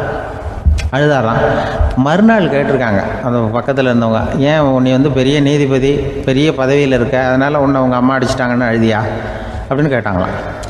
அப்போ அவர் சொன்னாராம் நீதிபதி, இல்லை நான் வந்து இது மாதிரி எங்கள் அம்மாக்கிட்ட அடிக்கடி அடி வாங்குவேன். எப்போதும் அவங்க அடிக்கிற அடி பலமாக விழும். இப்போ அவங்க அடித்தது எனக்கு வலிக்கவே இல்லை. அந்த அளவுக்கு அவங்களுக்கு வயசாகிட்டுதே, பலம் குறைஞ்சிட்டுதேன்னு நினச்சி அழுதேன் அப்படின்னு இருக்காராம். அதுதான் புள்ள அம்மா பேரில் உள்ள பாசங்கிறது. இதே போல் நான் சொன்னது மாதிரி முன்னாடி இவர் ஒரு இறைநேச செல்வர் ஒருத்தர் இருந்தார். ஒரு அம்மா வந்து எனக்கு அப்பா தண்ணி கொடுப்பா அப்படின்றது படுக்கையில் இருந்த அம்மா. இவர் ஏதோ படிச்சுக்கிட்டு இருந்தவர், ஒரு சின்ன இளைஞர் உடனே ஓடி போய் ஒரு குவளையில் தண்ணி எடுத்துகிட்டு போய் அம்மாவுக்கு முன்னாடி நிற்கிறார். முன்ன அந்த அம்மா அதுக்குள்ளே தூங்கி போச்சு. இவர் அந்த தண்ணியை வச்சுக்கிட்டு அவர் பாட்டு நிற்கிறார். விடிஞ்சு போச்சு. விடிகிற சமயத்தில் அந்த அம்மா முடிச்சு பார்க்குது, பையன் தண்ணியோட கையில் வச்சுட்டு நிற்கிறார். ஏம்மா என்னப்பா நீ ராத்திரி பூரா தண்ணியோடு நின்றுட்டு இருக்கிறியா எனக்கா அப்படின்னு. அப்போ அவர் சொன்னாராம், ஆமாம்மா ராத்திரி தண்ணி தாகமாக இருக்குன்னு கேட்டிங்க, உடனே தண்ணி கொண்டு வந்துட்டேன். ஓடி வந்து பார்க்கும்பொழுது நீங்கள் தூங்கிக்கிட்டு இருந்தீங்க. தூங்கிட்டு இருக்கும்பொழுது உங்களை எழுப்ப வேண்டாம், தூக்கத்தை கெடுக்க வேண்டாம்னு நான் நினச்சேன். அதனால் எழுப்பலை. தூக்கம் முழிக்கிற சமயத்தில் உடனே தாகமாக இருக்கும், தண்ணி குடிக்கணும்னு ஆசைப்படுவீங்க, அதனால் தண்ணியை பக்கத்துலேயே வச்சுட்டு நிற்கிறேன் அப்படின்னு அந்த இளைஞர் சொன்னாராம். அப்படியே கட்டி பிடிச்சிட்டு நீ பிற்காலத்தில் பெரிய அறிஞராக வருவேன்னு சொல்லி அந்த அம்மா வரணும்னு சொல்லி இறைவனை வேண்டாங்களாம். அவர் தான் இஸ்லாமிய மார்க்கத்தில், தீன் மார்க்கத்தில் பெரிய ஆளானது. அதாவது ஷர்புதீன் யாஹ்யான்னு ஒருத்தர், அவர் பெரிய இஸ்லாமிய பேரறிஞராக வந்தார். இப்படி அம்மா பேரில் பாசமாக உள்ளவங்களாம் இருந்தாங்க நிறையா. அப்படி அந்த குடும்பத்தில் வந்து அந்த பாசம் நேசம் எவ்வளவு இருக்கோ அவ்வளவுக்கு அவர்கள் உயர்வார்கள்ங்கிறது தான் நம்முடைய பெரிய இதெல்லாம் பெரியவங்கள்லாம் சொல்லியிருக்கிறது அதுதான். அதனால தான் அந்த கணவனுடைய பங்கு என்ன, மனைவியினுடைய பங்கு என்ன, பிள்ளைகளுடைய பங்கு என்னங்கிறத பற்றி ரொம்ப விவரமாக சொல்கிறதுக்காக தான் அதை பற்றி நாம் சிந்திக்க வேண்டிய நேரம் இதுங்கிறதுனால தான். கணவனுக்கு வந்து இது வந்துடக்கூடாது, அதாவது கோபம் வரக்கூடாது, நிதானம் வேணும் அப்படின்லாம் சொல்லுவாங்க. நிதானம், கணவன் வந்து கோபப்படக்கூடாதுமா. அதுக்கு நாங்கள் மனுஷனுக்கு சினம் தவிர்த்தல்னு பயிற்சியெல்லாம் கொடுக்குறாங்க. இப்போது மனுஷன் கோபப்படாமல் இருக்கணும், போகணும் வரணும், அதுக்கு சொல்லுவோம் நாங்கள். சும்மா கதை ரூபமாக சொல்கிறது. அங்கே வேதாத்திரி மகரிஷின்னு இருக்கார், அவர் இதில் வந்து சினம் தவிர்த்தல்னு பயிற்சியை கொடுப்பாங்க. குடும்ப தலைவர்கள் பெரியவங்கள்லாம் வந்து அந்த பயிற்சியை எடுத்துக்கணும். என்ன கூப்பிட்டாங்க ஒரு தரம், சினம் தவிர்த்தல்னு ஒரு பயிற்சி கொடுக்குறோம், அதில் நீ வந்து பேசுன்னாங்க. நான் சொன்னேன், நான் பயிற்சிக்கு வேணா வரேன், என்னை பேச வேண்டாம் சார், நான் வந்து பயிற்சி கற்றுக்கிறேன். இல்லை நீ அதெல்லாம் பயிற்சி நாங்கள் கொடுக்குறோம், நீ உனக்கு என்ன தெரியுமோ சொல்லு, மனுஷன் கோவப்படாமல் இருக்கணும், அதுக்கு ஏதாவது வழி சொல்லிட்டு போ அப்படின்னு கூப்பிட்டாங்க. சரின்ட்டு போனேன்.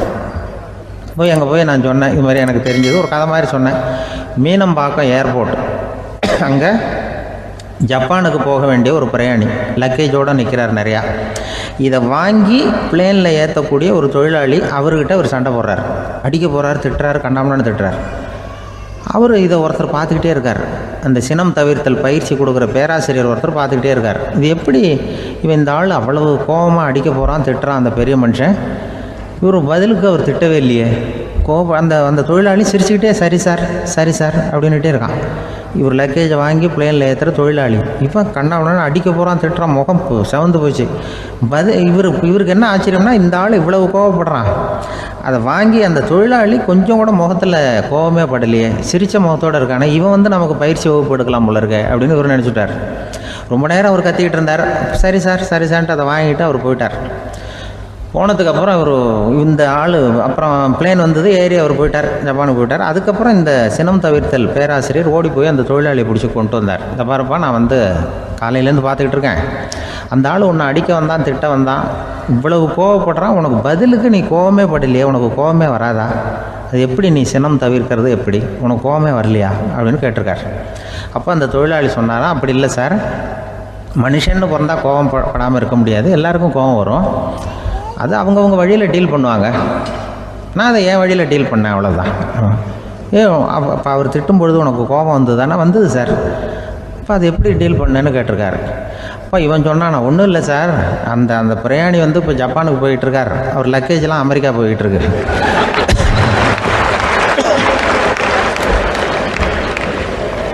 இதுக்கு நாம் எதுக்கு சார் அனாவசியமாக அவன்கிட்ட போய் சண்டை போட்டுக்கிட்டேன்? அப்படி மாற்றி ஏற்றி விட்டா அவன் போய் பார்த்துக்கிறான் எங்கேயாவது. அதுதான் நான் சினம் தவிர்க்கிற வழி அப்படின்னு சொன்னாரான். உடனே இதை தான் எனக்கு தெரிஞ்சது கோபம் வராமல் இருக்கிறதுன்னு அங்கே பேசினேன் அந்த கூட்டத்தில். அதுக்கப்புறம் இன்ன வரைக்கும் அவங்க கூப்பிடுறதே இல்லை என்ன. ஏன்னா நாங்கள் வந்து முறையாக ஒருத்தன் கோவப்படாமல் இருக்கிறதுக்கு என்ன வழின்னு சொல்லி கொடுத்துட்ருக்குறோம். நீ இப்படி பண்ணுறியப்பா அப்படின்னு சொல்லி. இப்போ எப்படின்னா, ஒரு 600 வருஷத்துக்கு முன்னாடி மனுஷனுக்கு இருந்த நெருக்கடி இருக்குது பாருங்கள். ஒரு 600 வருஷத்துக்கு முன்னாடி மனுஷனுக்கு எவ்வளோ நெருக்கடி இருந்ததோ அதுபோல் 40 பங்கு இப்போ அதிகமாகிட்டு தான் கண்டுபிடிச்சி சொல்லியிருக்கிறாங்க. அவ்வளவு நெருக்கடிக்கு மத்தியில் நாம் வாழ்ந்துக்கிட்டு இருக்கிறோம். ஒரு 600 வருஷத்துக்கு முன்னாடி என் தலையில் 1 கிலோ வச்சுக்கிட்டு நின்னேன்னு வைங்க, இப்போ 40 கிலோ வச்சுக்கிட்டு நிற்கிறேன். அப்படி ஒவ்வொரு மனுஷனுக்கும் வாழ்க்கையில் நெருக்கடி அதிகமாக போச்சு. இப்போ இந்த நெருக்கடியில் முன்னாடிலாம் யாரோ ஒருத்தர் தான் தியானம் பண்ணுவாங்க. தியானம்னா ஒருத்தர் 2 பேர் காட்டுக்கு போய் தியானம் பண்ணிகிட்டு இருப்பாங்க 600 வருஷத்துக்கு முன்னாடி. இப்போ வீட்டுக்கு வீடு தியானம் நடக்குது. ஏன்னா அந்தளவுக்கு வாழ்க்கையில் ஒரு நிம்மதி வேணும் அப்படின்னு சொல்லி பண்ணிட்டாங்க. அதுக்கு தான் இயற்கை கொடுத்துருக்கிற ஒரு இயற்கையான வைத்தியம்தான் சிரிப்புங்கிறது. இதை பற்றி பெரியவங்கள்லாம் இப்போ ஆராய்ச்சி பண்ணிகிட்டு இருக்கிறாங்க. சிரிப்புங்கிறது நாம் பிறந்து ஒரு 6 மாதத்தில் தான் முதல் தடவையாக விவரமாக சிரிக்க ஆரம்பிக்கிறோமா. நம்ம பிறந்து 6 மாதத்துக்கு, அதாவது முதல் தடவை சிரிக்க ஆரம்பிக்கிறது ஒரு 6ஆவது வாரம், 1.5 மாதத்தில் தான் குழந்தை வந்து விவரமாக சிரிக்க ஆரம்பிக்குது. அப்புறம் அப்படியே சிரிக்க ஆரம்பிக்கிறோமா. அதையெல்லாம் இப்போ கணக்கு எடுத்துருக்குறாங்க. ஒரு குழந்தை ஒரு நாளைக்கு 200 தடவை சிரிக்குதான் ஒரு குழந்தை. பெரியவங்கள்லாம் 15 தடவை சிரிக்கிறாங்களாம். 200 தடவை சிரிச்சுக்கிட்டு இருந்த நாம் அப்படியே குறைஞ்சி 15 ஆகிட்டு. அதனால தான் இருதய நோயெல்லாம் வருது, ஹார்ட் அட்டாக்லாம் வருதுன்னு கண்டுபிடிச்சிருக்கிறாங்க. 200 சிரிப்புக்கு வந்து அது வந்து இயல்புத்தன்மை, மனுஷனுடைய இயல்புத்தன்மை சிரிக்கிறது. அதுக்கு ஜோக்கே தேவைப்படாது. ஆனால் இப்போ காலங்காலமாக நாம் என்ன போதிக்கப்பட்டு வந்திருக்கிறோம்னா, சிரிப்புங்கிறது ஒரு பாவமான செயல். ஒரு முதலாளிக்கு முன்னாடி தொழிலாளி சிரித்தா மரியாதை குறைச்சல், ஒரு கணவனுக்கு முன்னாடி மனைவி சிரித்தா மரியாதை குறைச்சல், அது மாதிரி ஒரு வாத்தியாருக்கு முன்னாடி பையன் சிரித்தா மரியாதை குறைச்சல், ஒரு ஆஃபீஸருக்கு முன்னாடி பியூனு சிரித்தா மரியாதை குறைச்சல், இப்படின்னு சொல்லி சிரிப்புங்கிறது ஏதோ மரியாதை குறைவான செயல்னு காலங்காலமாக நாம் போதிக்கப்பட்டு வந்திருக்கிறோம். இப்போ மரபு ரீதியாகவே அந்த சிரிப்பு வந்து நம்மகிட்ட சிறைப்பட்டுருக்கு தான், அடங்கி போச்சு. அந்த சிறைப்பட்டிருக்கிற சிரிப்பை வெளியில் கொண்டு வர்றதுக்கு தான் ஜோக்குன்னு ஒரு சாவியை போட வேண்டியிருக்கு. வேறு இந்த ஜோக்குக்கும் சிரிப்புக்கும் சம்மந்தம் இல்லை. அதை ஏற்கனவே இருக்கிறத வெளில கொண்டு வரதுக்கு ஒரு சாவி மாதிரி உபயோகப்படுதுன்னு இப்போ அதை பற்றி ஆராய்ச்சி பண்ணுறவங்களாம் சொல்கிறாங்க. ஏன்னா சிரிப்புக்கு ஜோக்கு தேவைப்படாது. இப்போ ஒரு குழந்தை தொட்டிலில் படுத்துருக்குன்னு வைங்களேன், குழந்தை தொட்டிலில் இருக்குது, அது முகத்துக்கிட்ட போய் ஒரு கிளுகிழுப்பை ஆட்டுங்க சிரிக்கும். அந்த கிளுகிழுப்பை சத்தமே சிரிக்க வைக்கிறதுல அதுதான் மனுஷனுடைய இயல்புத்தன்மை. அது என்ன ஜோக்காது? சத்தம். ஒரு கிளுகிழுப்பையை கொண்டு போய் குழந்தை முகத்துக்கிட்ட ஆட்டினா சிரிக்குதே, அதுதான் இயல்புத்தன்மை. அதே கிளுகிழுப்பையை ஒரு தாத்தா மூஞ்சிக்கிட்ட ஆட்டுங்க, கோவம் வந்துடும்,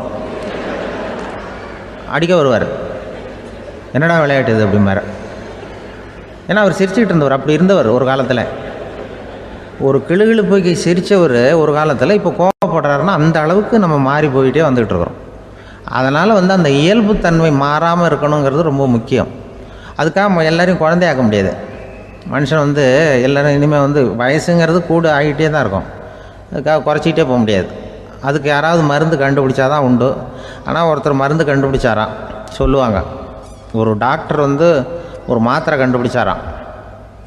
ஒரு மாத்திரை சாப்பிட்டா ஒரு வயசு குறையும், ஒரு மாத்திரை சாப்பிட்டா ஒரு வயசு குறையும் அப்படின்னு ஒரு மாத்திரையை கண்டுபிடிச்சிருக்காரு.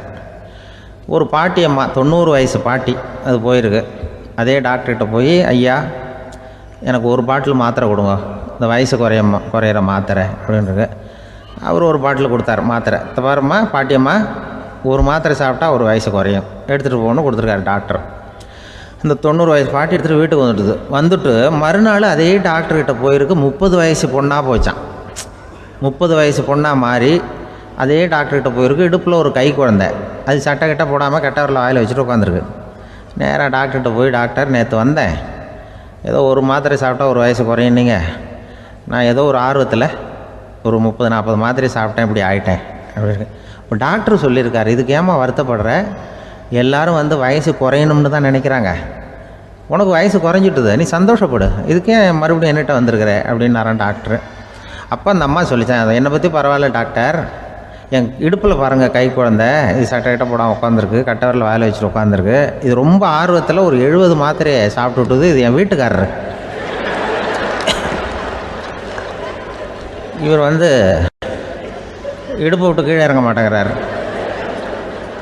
நான் எதையாவது கொடுத்து இனிமேதான் வயசை கூட்டி இறக்கி விடுவேன் டாக்டர் அப்படின்னு தான். அவர் ஏதோ நமக்கும் இதுக்கும் சம்மந்தம் இல்லைங்கிறது மாதிரி கட்டாரில் வச்சுட்டு அவர் பாட்டு உட்காந்துருக்கார். ஏதோ நமக்கு இந்த உலகமே இல்லை, நமக்கு சம்மந்தம் இல்லைங்கிற மாதிரி உட்காந்துருக்கார். இப்படியே நான் தூக்கிட்டு எங்கே அலையிறது அப்படின்னு தான். அதனால் வயசை குறைக்கிறது இயற்கைக்கு விரோதமாக நாம் பண்ண முடியாது. ஆனால் இந்த இயல்பு தன்மை மாறாமல் வச்சுக்கலாம். குழந்தை மாதிரி மாற முடியாதே தவிர அந்த குழந்தை தன்மையோடு வாழறதுக்கு கற்றுக்கணும். அதுதான் வாழ்க்கையில் இன்பமாக வாழறதுக்கு வழி. குழந்தைத்தனமாக இருக்கக்கூடாது, குழந்தை தன்மையோடு இருக்கணும்னு சொல்லுவாங்க. குழந்தை தன்மைங்கிறது வேறு, குழந்தைத்தனம்ங்கிறது வேறு. அப்படி ஒரு மாத்திரை கண்டுபிடிச்சிட்டா இப்போ யாராவது ஒருத்தவங்க இடுப்பில் குழந்தைய தூக்கிட்டு போனால் போய் கேட்கணும், ஏம்மா இது ஏன் வீட்டுக்காரரா உன் குழந்தையா அப்படின்னு கேட்டு அதுக்கப்புறம் அவருக்கு வணக்கம் சொல்லணும். இப்படிலாம் ஆகிடும் நிலைமை. இயற்கையை நம்ம மாற்ற முடியாது, அதுக்கு தகுந்தாப்புல தான் நாம் பண்ணணும். குழந்தை தன்மையோடு வாழறதுக்கு குடும்பத்தில் குழந்தை தன்மைங்கிறது எப்படின்னா, இப்போ சில பேருக்கு அந்த குழந்தைத்தன்மை உண்டு. ஒரு வீட்டில் ஒரு புள்ள படுத்துருக்கு, அம்மா எழுப்புறாங்க, காலேஜுக்கு நேரமாச்சு எழுந்திருப்பா, காலேஜுக்கு நேரமாச்சு எழுந்திருப்பா அப்படின்ட்டு. அந்த அம்மா அந்த புள்ள சொல்லியிருக்கு, ஐயோ எனக்கு காலேஜுக்கு போகிறதுக்கே பிடிக்கலம்மா, என்னை தொந்தரவு பண்ணாத, காலேஜுக்கு போகிறதுக்கு எனக்கு பிடிக்கல அப்படின்னு தான். அப்போ அந்த அம்மா சொல்லியிருக்கு, ஏன் உனக்கு காலேஜுக்கு போகிறதுக்கு பிடிக்கல, கல்லூரிக்கு போகிறதுக்கு, அதுக்கு 2 காரணம் சொல்லு அப்படின்னு இருக்கா. அப்போ அந்த புள்ள சொல்லிச்சான், ஏன் பிடிக்கலன்னா கல்லூரியில் இருக்கிற வாத்தியாருக்கும் என்னை பிடிக்க மாட்டேங்குது, ஆசிரியர்களுக்கும். 2வது காரணம், கல்லூரியில் படிக்கிற மாணவர்களுக்கும் என்னை பிடிக்கல, அதனால் நான் காலேஜுக்கு போக மாட்டேன்ற குழந்தை புள்ள சொல்லியிருக்கு. அம்மா அப்படிலாம் நீ இதுக்காக போகாமல் இருக்கக்கூடாது, நீ போய் தான் ஆகணும் அப்படின்னு பிடிவாதமாக அந்த அம்மா பிள்ளைய எழுப்புனாங்களாம். சரி, நான் எதுக்கு காலேஜ் போகணும்னு சொல்கிறேன், அதுக்கு நீ 2 காரணம் சொல்லு அப்படின்னு தான் அந்த புள்ள. அப்போ அந்த அம்மா சொன்னாங்களாம், நீ ஏன் காலேஜுக்கு போகணும்னா, முதல் காரணம் உனக்கு வயசு 52, 2வது காரணம் நீ தான் பிரின்ஸிபால் அப்படின்னு தான். என்ன இருந்தாலும் அவங்க அம்மாவுக்கு அது புள்ள தானே, அதுதான் குழந்தைத்தன்மைங்கிறது. 52 வயசுலேயும் குழந்தைத்தன்மையோடு இருக்கார் பாருங்கள், அதுதான் அந்த குழந்தைத்தன்மையோடு வாழறது தான் வெற்றிக்கு வழின்னு சொல்லுவாங்க. ஒரு பெரிய கிராமம், அந்த கிராமத்தில் ஒரு பண்ணையார் வீடு, அதுதான் அந்த கிராமத்திலே பெரிய வீடு. ஒரு நாள் ஒரு திருடன் அந்த கிராமத்துக்கு வந்தான், சுற்றி பார்த்தான். அந்த பண்ணையார் வீடு கண்ணில் பட்டுது. இன்னைக்கு ராத்திரி இந்த வீட்டில் தான் நம்ம தொழிலை ஆரம்பிக்கணும் அப்படின்னு சொல்லி அவன் முடிவு பண்ணிக்கிட்டான். ஏன்னா அதுதான் அந்த கிராமத்திலே கொஞ்சம் பெரிய வீடு, அங்கே தான் அவன் எதிர்பார்க்குறது ஏதாவது கிடைக்கும் அப்படிங்கிறது அவனுடைய முடிவு. நடு ராத்திரி அவன் மெதுவாக சோறேறி குதித்து அந்த பெரிய வீட்டுக்குள்ளே புகுந்தான். அங்கே போய் பார்த்தா முக்கியமான இடங்கள்ல எல்லாம் காவலுக்கு ஆள் நின்றுட்டு இருக்கிறாங்க ராத்திரி நேரத்தில். சரி, இந்த வீட்டில் நம்மால் திருட முடியாது அப்படின்னு முடிவு பண்ணிட்டு மெதுவாக வந்த வழியிலேயே திரும்பி வந்தான். அந்த சமயத்தில் காலில் ஏதோ தட்டுப்பட்டுது. என்னது அப்படின்னு சொல்லி குனிஞ்சு பார்த்தா அங்கே ஒரு பெரிய வெங்காய மூட்டை அடுக்கி வச்சிருக்கிறாங்க. சரி, வந்ததுக்கு வெறுங்கையோடு திரும்ப வேண்டாமே அப்படின்னு சொல்லி கையில் இருந்த ஒரு பெரிய பை நிறைய அதை அள்ளி போட்டுக்கிட்டான். வெங்காயத்தை போட்டுக்கிட்டு புறப்படுற சமயத்தில் கப்புன்னு கழுத்தில் ஒரு கை விழுந்தது. ஆள் மாட்டிக்கிட்டான். அதாவது காவலாளிகள் அவனை பிடிச்சி வச்சுக்கிட்டாங்க. மறுநாள் காலையில் அந்த திருடனை பண்ணையார் முன்னாடி கொண்டுட்டு போய் நிறுத்தினாங்க. ஐயா, இந்த ஆள் ராத்திரி நம்ம வீட்டில் திருடுறதுக்காக வந்தான், வெங்காயத்தை அள்ளிட்டு புறப்படுறப்போ மாட்டிக்கிட்டான் அப்படின்னாங்க. அவர் பார்த்தார், என்னப்பா இவங்க சொல்கிறது உண்மைதானான்னு கேட்டார். ஆமான்னு ஒத்துக்கிட்டான் அந்த ஆள். பண்ணையார் அதுக்கப்புறம் கொஞ்சம் யோசனை பண்ணார். அப்புறமா தீர்ப்பு வழங்கினார். இதை பாருப்பா, நீ இங்கே திருட வந்தது குற்றம், அதுக்காக நீ 100 ரூபாய் அபராதம் செலுத்தணும், அல்லது 100 கசையடிகள் வாங்கணும்.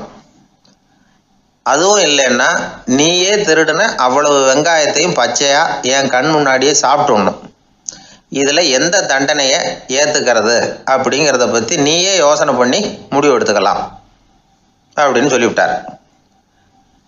அதாவது இவனே வந்து முடிவு பண்ணிக்க வேண்டியது, 100 ரூபா பணம் கட்டுறியா, இல்லது சாட்டை அடி வாங்குறியா, அல்லது வெங்காயத்தை சாப்பிட்றியா, இதுதான் அவர் கொடுத்தது, நீயே முடிவு பண்ணி சொல்லுன்னு விட்டார்.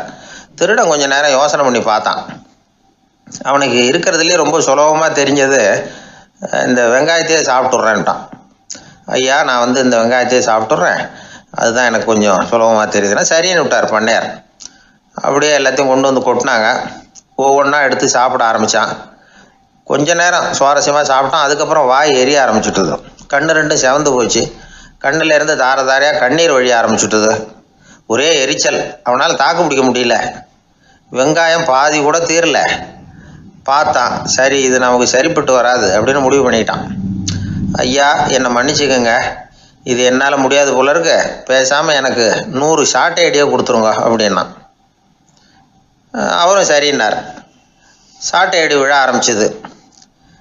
அதுவும் ஆரம்பத்தில் ஒரு மாதிரியாக இருந்தது. ஒரு 60 அடிகள் விழுற வரைக்கும் தாங்கினான். அதுக்கு மேலே அவனால் முடியல, தாக்கு பிடிக்க முடியல. ஐயா, என்னை மன்னிச்சுக்கோங்க அப்படின்னு மறுபடியும் பண்ணையார் காலில் விழுந்தான். ஐயா, இதுவும் எனக்கு சரிப்பட்டு வராது போல இருக்கு, பேசாமல் 100 ரூபா அபராதமே கட்டிவிட்றேன் அப்படின்னா. அதே மாதிரி பணத்தை எடுத்து கொடுத்துட்டு அவன் பாட்டுக்கு போனான். இப்படி ஒரு கதை உண்டு. இந்த கதையை உலக புகழ்பெற்ற மனோதத்துவ மேதை எம் ஸ்காட் பெக் ஒரு உதாரணமாக எடுத்து சொல்கிறார். எதுக்காக அவர் எடுத்து சொல்கிறாருன்னா, இந்த முடிவெடுக்கும் திறன் அப்படிங்கிறத விளக்கறதுக்காக. வாழ்க்கையில் முடிவெடுக்கிற திறன் நம்ம ஒவ்வொருத்தருக்கும் ரொம்ப அவசியம். எந்த சந்தர்ப்பத்தில் எப்படி முடிவெடுக்கிறோம் அப்படிங்கிறத வச்சு தான் நம்ம வாழ்க்கை அமையும். எவ்வளவு தான் பணம் இருந்தாலும் சரி, எவ்வளவு தான் படிச்சிருந்தாலும் சரி, இந்த முடிவெடுக்கிற திறன் சரியா இல்லைன்னா வாழ்க்கையில் பல சறுக்கல்களை சந்திக்க வேண்டியிருக்கும். நாம் முடிவுகள் எடுத்தால் அந்த முடிவுகளால் ஏற்படக்கூடிய விளைவுகளுக்கு நாம் பொறுப்பு ஏற்க வேண்டி இருக்குமே அப்படிங்கிற பயத்தினால முடிவெடுக்கிற அதிகாரத்தை பல சமயங்களில் நாம் மற்றவங்களுக்கு தாரவாத்து கொடுத்துட்றோம். நாமே முடிவெடுக்கக்கூடிய திறமையை வளர்த்துக்கிறது தான் ரொம்ப முக்கியம். ஒருத்தர் சொன்னார், சார், சின்ன சின்ன பிரச்சனைகள்ல எல்லாம் எங்கள் வீட்டில் என் மனைவி முடிவு எடுக்க விட்டுருவேன், பெரிய பிரச்சனைகள்ல எல்லாம் நான் தான் முடிவெடுப்பேன் அப்படின்னார். பரவாயில்லையே அப்படின்னு சொல்லி, சின்ன சின்ன பிரச்சனைகள்னா எதுங்க அப்படின்னு கேட்டேன். ஒன்றும் இல்லை, இந்த வீட்டு வருமானத்தை பெருக்கிறது எப்படி, வீட்டு செலவை சரி கட்டுறது எப்படி, வீட்டு செலவுக்கு வாங்கியிருக்கிற கடனை அடைக்கிறது எப்படி, இதெல்லாம் சின்ன சின்ன பிரச்சனைகள், என் மனைவிகிட்ட முடிவெடுக்கிற விஷயத்தை விட்டுருவேன்னார். பெரிய பிரச்சனை தான் நான் எடுத்துக்குவேன்னார். அப்படின்னா பெரிய பிரச்சனைன்னா எது சார் அப்படின்னு கேட்டேன். அது என்னென்னா, இந்த உலக பொருளாதாரத்தை மேம்படுத்துறது எப்படி, 21ஆம் நூற்றாண்டில் என்னென்ன சவால்களை சந்திக்க வேண்டியிருக்கும் உலகம், இதெல்லாம் நான் பார்த்துக்குவேன் அப்படின்னார். பாருங்கள், இது பிரச்சனைகள்லேருந்து தப்பிக்கிற வழி. அதனால் வாழ்க்கையில் பிரச்சனைகளை சந்திக்கிறதுக்கு தயங்கக்கூடாது. அதே மாதிரி சரியான நேரத்தில் சரியான முடிவு எடுக்கிறதுக்கு நாம் கற்றுக்கணும். அது ரொம்ப முக்கியம். ஒரு ரயில் போய்கிட்டு இருக்கு. அதில் ஒரு பெரியவர் பிரயாணம் பண்ணிகிட்டு இருக்கிறார். எதிரில் ஒரு பெரிய அதிகாரி, ஐஏஎஸ் ஆஃபீஸர் உட்காந்துருக்கிறார். 2 பேருக்கும் முன்ன பின்ன அறிமுகம் இல்லை. அவர் வேற யாரோ, இவர் வேற யாரோ. ஒரே ரயிலில் பிரயாணம் பண்ணிகிட்டு இருக்கிறாங்க. அதுவும் எதிர்த்த இருக்கையில். ஏதோ ஒரு நகரத்தில் வண்டி நின்றுது. 2 பேரும் கீழே இறங்கினாங்க. பெரியவர் ஒரு ட்ரங்கு பெட்டியோட கீழே இறங்கினார். அந்த அதிகாரி கையில் ஒரு சின்ன பெட்டி. அவர் அந்த சின்ன பெட்டியை கீழே வச்சுட்டு கூலி கூலின்னு கத்திக்கிட்டு இருந்தார். இந்த பெரியவர் பார்த்தார். ஐயா, இந்த பெட்டி மட்டும்தானா, இல்லை இன்னும் ஏதாவது இருக்குதா அப்படின்னு விசாரித்தார். இப்போ அதிகாரி சொன்னார், இல்லைங்க, இது மட்டும்தான் அப்படின்னு சொன்னார். இதுக்கு என்னத்துக்காக கூலி ஆள், நானே எடுத்துக்கிட்டு வரேனே, வாங்க அப்படின்னு சொல்லி அந்த பெட்டியை இந்த பெரியவர் கையில் எடுத்துக்கிட்டார். எடுத்ததும் 2 பேரும் பேசிக்கிட்டே நடந்து வராங்க. இப்போ பெரியவர் சொன்னார், இப்போ உள்ள நாகரிகம் எப்படி இருக்குன்னா, சுமை கால் பணம், சுமக்கூலி முக்கால் பணம் அப்படிங்கிற மாதிரி இருக்குது. பணத்தை வீணாக்கிறதோட இது கௌரவம்னு வேற நினைக்கிறாங்க அப்படின்னார். அவர் சொல்கிறது சரிதான். 10 ரூபாய் மதிப்புள்ள ஒரு சுமையை 30 ரூபா கொடுத்து தூக்கிட்டு போவோம். நாமே அதை தூக்குனா நமக்கு கௌரவ குறைச்சல் அப்படின்னு நினைப்போம். இதுதான் நம்ம நிலைமை. ஆனால் அந்த பெரியவர் என்ன சொன்னார் தெரியுமா? நீங்கள் எங்கே போகணுமோ அது வரைக்கும் நானே இதை எடுத்துகிட்டு வரேன் அப்படின்னார். அந்த அதிகாரி பக்கத்தில் உள்ள ஒரு ஹோட்டல் வரைக்கும் போனார். பெரியவரும் அங்கே கொண்டுட்டு போய் பெட்டியை வச்சார். உடனே அந்த பெரிய அதிகாரி அவருக்கு பணம் கொடுக்கறதுக்காக பர்ஸை எடுத்தார். உடனே இவர், ஐயா எனக்கு கூலி எதுவும் வேணாம், உங்களுக்கு சேவை செய்கிறது என்னுடைய கடமை, நான் இந்த சேவையை செய்தது பணத்துக்காக இல்லை அன்புக்காக அப்படின்னு சொல்லிவிட்டார். அதுக்கப்புறம் அவர் நன்றின்னார். 2 பேரும் பிரிஞ்சுட்டாங்க. இது முடிஞ்சது. அன்னைக்கு சாயந்தரம் அங்கே ஒரு பெரிய கூட்டம் நடக்குது. இந்த அதிகாரியும் அந்த கூட்டத்துக்கு போகிறார். மக்கள் கூட்டம் ரொம்ப அதிகம். அதனால் இந்த அதிகாரியும் ஒரு ஓரமாக உட்காந்துக்கிட்டார். அப்புறம் கொஞ்ச நேரத்தில் இந்த முக்கிய விருந்தினர் பேசுகிறதுக்காக வரார் மேடைக்கு. மேடையில் இருந்த பெரியவங்கள்லாம் எழுந்திரிச்சு நின்று அவருக்கு மாலை போட்டு மரியாதை செய்கிறாங்க. எங்கேயோ ஒரு மூலையில் உட்காந்துருந்தார் அதிகாரி. அவர் இதை கவனித்தார். அவருக்கு ரொம்ப ஆச்சரியம், அதிர்ச்சி. ஏன்னா அங்கே பேச வந்த முக்கிய விருந்தினர் வேற யாரும் இல்லை, இன்னைக்கு காலையில் இவர் பெட்டியை தூக்கிட்டு வந்தார் பெரியவர், அவர் தான். சரி, அந்த பெரியவர் யார் தெரியுமா? அவர் தான் ஈஸ்வர சந்திர வித்யாசாகர். கூட்டம் முடிஞ்சது. அதிகாரி அவரை தேடி ஓடினார். அவர் கைகளை பிடிச்சிக்கிட்டார். ஐயா என்னை மன்னிச்சுருங்க அப்படின்னாரு. அப்புறம் சொன்னார், அகங்காரங்கிற கெட்ட புத்தி தான் உண்மையை கண்கள்ல இருந்து மறைக்குது, அகங்காரம் தான் மனுஷனை அழிக்குது. நீங்கள் ரொம்ப பெரிய மனிதர், இருந்தாலும் மனிதத்தன்மையோடு நடந்துக்கிறீங்க. இந்த அன்பு, தயவு, பொறுமை இதெல்லாம் இல்லைன்னா மனிதனாக இருக்கிறதுல என்ன பிரயோஜனம் அப்படின்னு சொல்லிவிட்டு அந்த அதிகாரி போனாராம். மனிதத்தன்மைன்னா என்ன அப்படிங்கிற கேள்விக்கு இந்த பெரியவர் ஒரு உதாரணம். இப்பெல்லாம் அப்படியா இருக்கிறாங்க? ஒரு பெரியவர் ஒரு பெட்டியை தூக்கிட்டு வந்துக்கிட்டு இருக்கிறார். ஒரு இளைஞன் ஓடி வந்தான். கொடுங்க சார், நான் தூக்கிட்டு வரேன்னா. கொடுத்தார். வாங்கி தலையில் வச்சுக்கிட்டான். அப்புறம் சொன்னான், அடுத்தவங்க சிரமப்படக்கூடாதுங்கிறது என்னுடைய கொள்கை அப்படின்னா. அது நல்லது தான்னார் அவர். கடைசியில் பெட்டியை கொடுத்தான். வாங்கிக்கிட்டு பர்ஸை திறந்தார் பணம் கொடுக்கறதுக்காக. வேணாங்க அப்படின்னு விட்டான் அந்த இளைஞன். ஏன்னார்? நான் சொன்னேன் அடுத்தவங்க சிரமப்படக்கூடாதுங்கிறது என்னுடைய கொள்கைன்னு, அதனால் உங்களுக்கு சிரமம் கொடுக்கக்கூடாதுங்கிறதுக்காக வரும்பொழுது நானே உங்கள் பர்ஸை எடுத்து வேணுங்கிற பணத்தை எடுத்துக்கிட்டு திருப்பி உங்கள் பாக்கெட்லேயே போட்டுட்டேன் அப்படின்னா.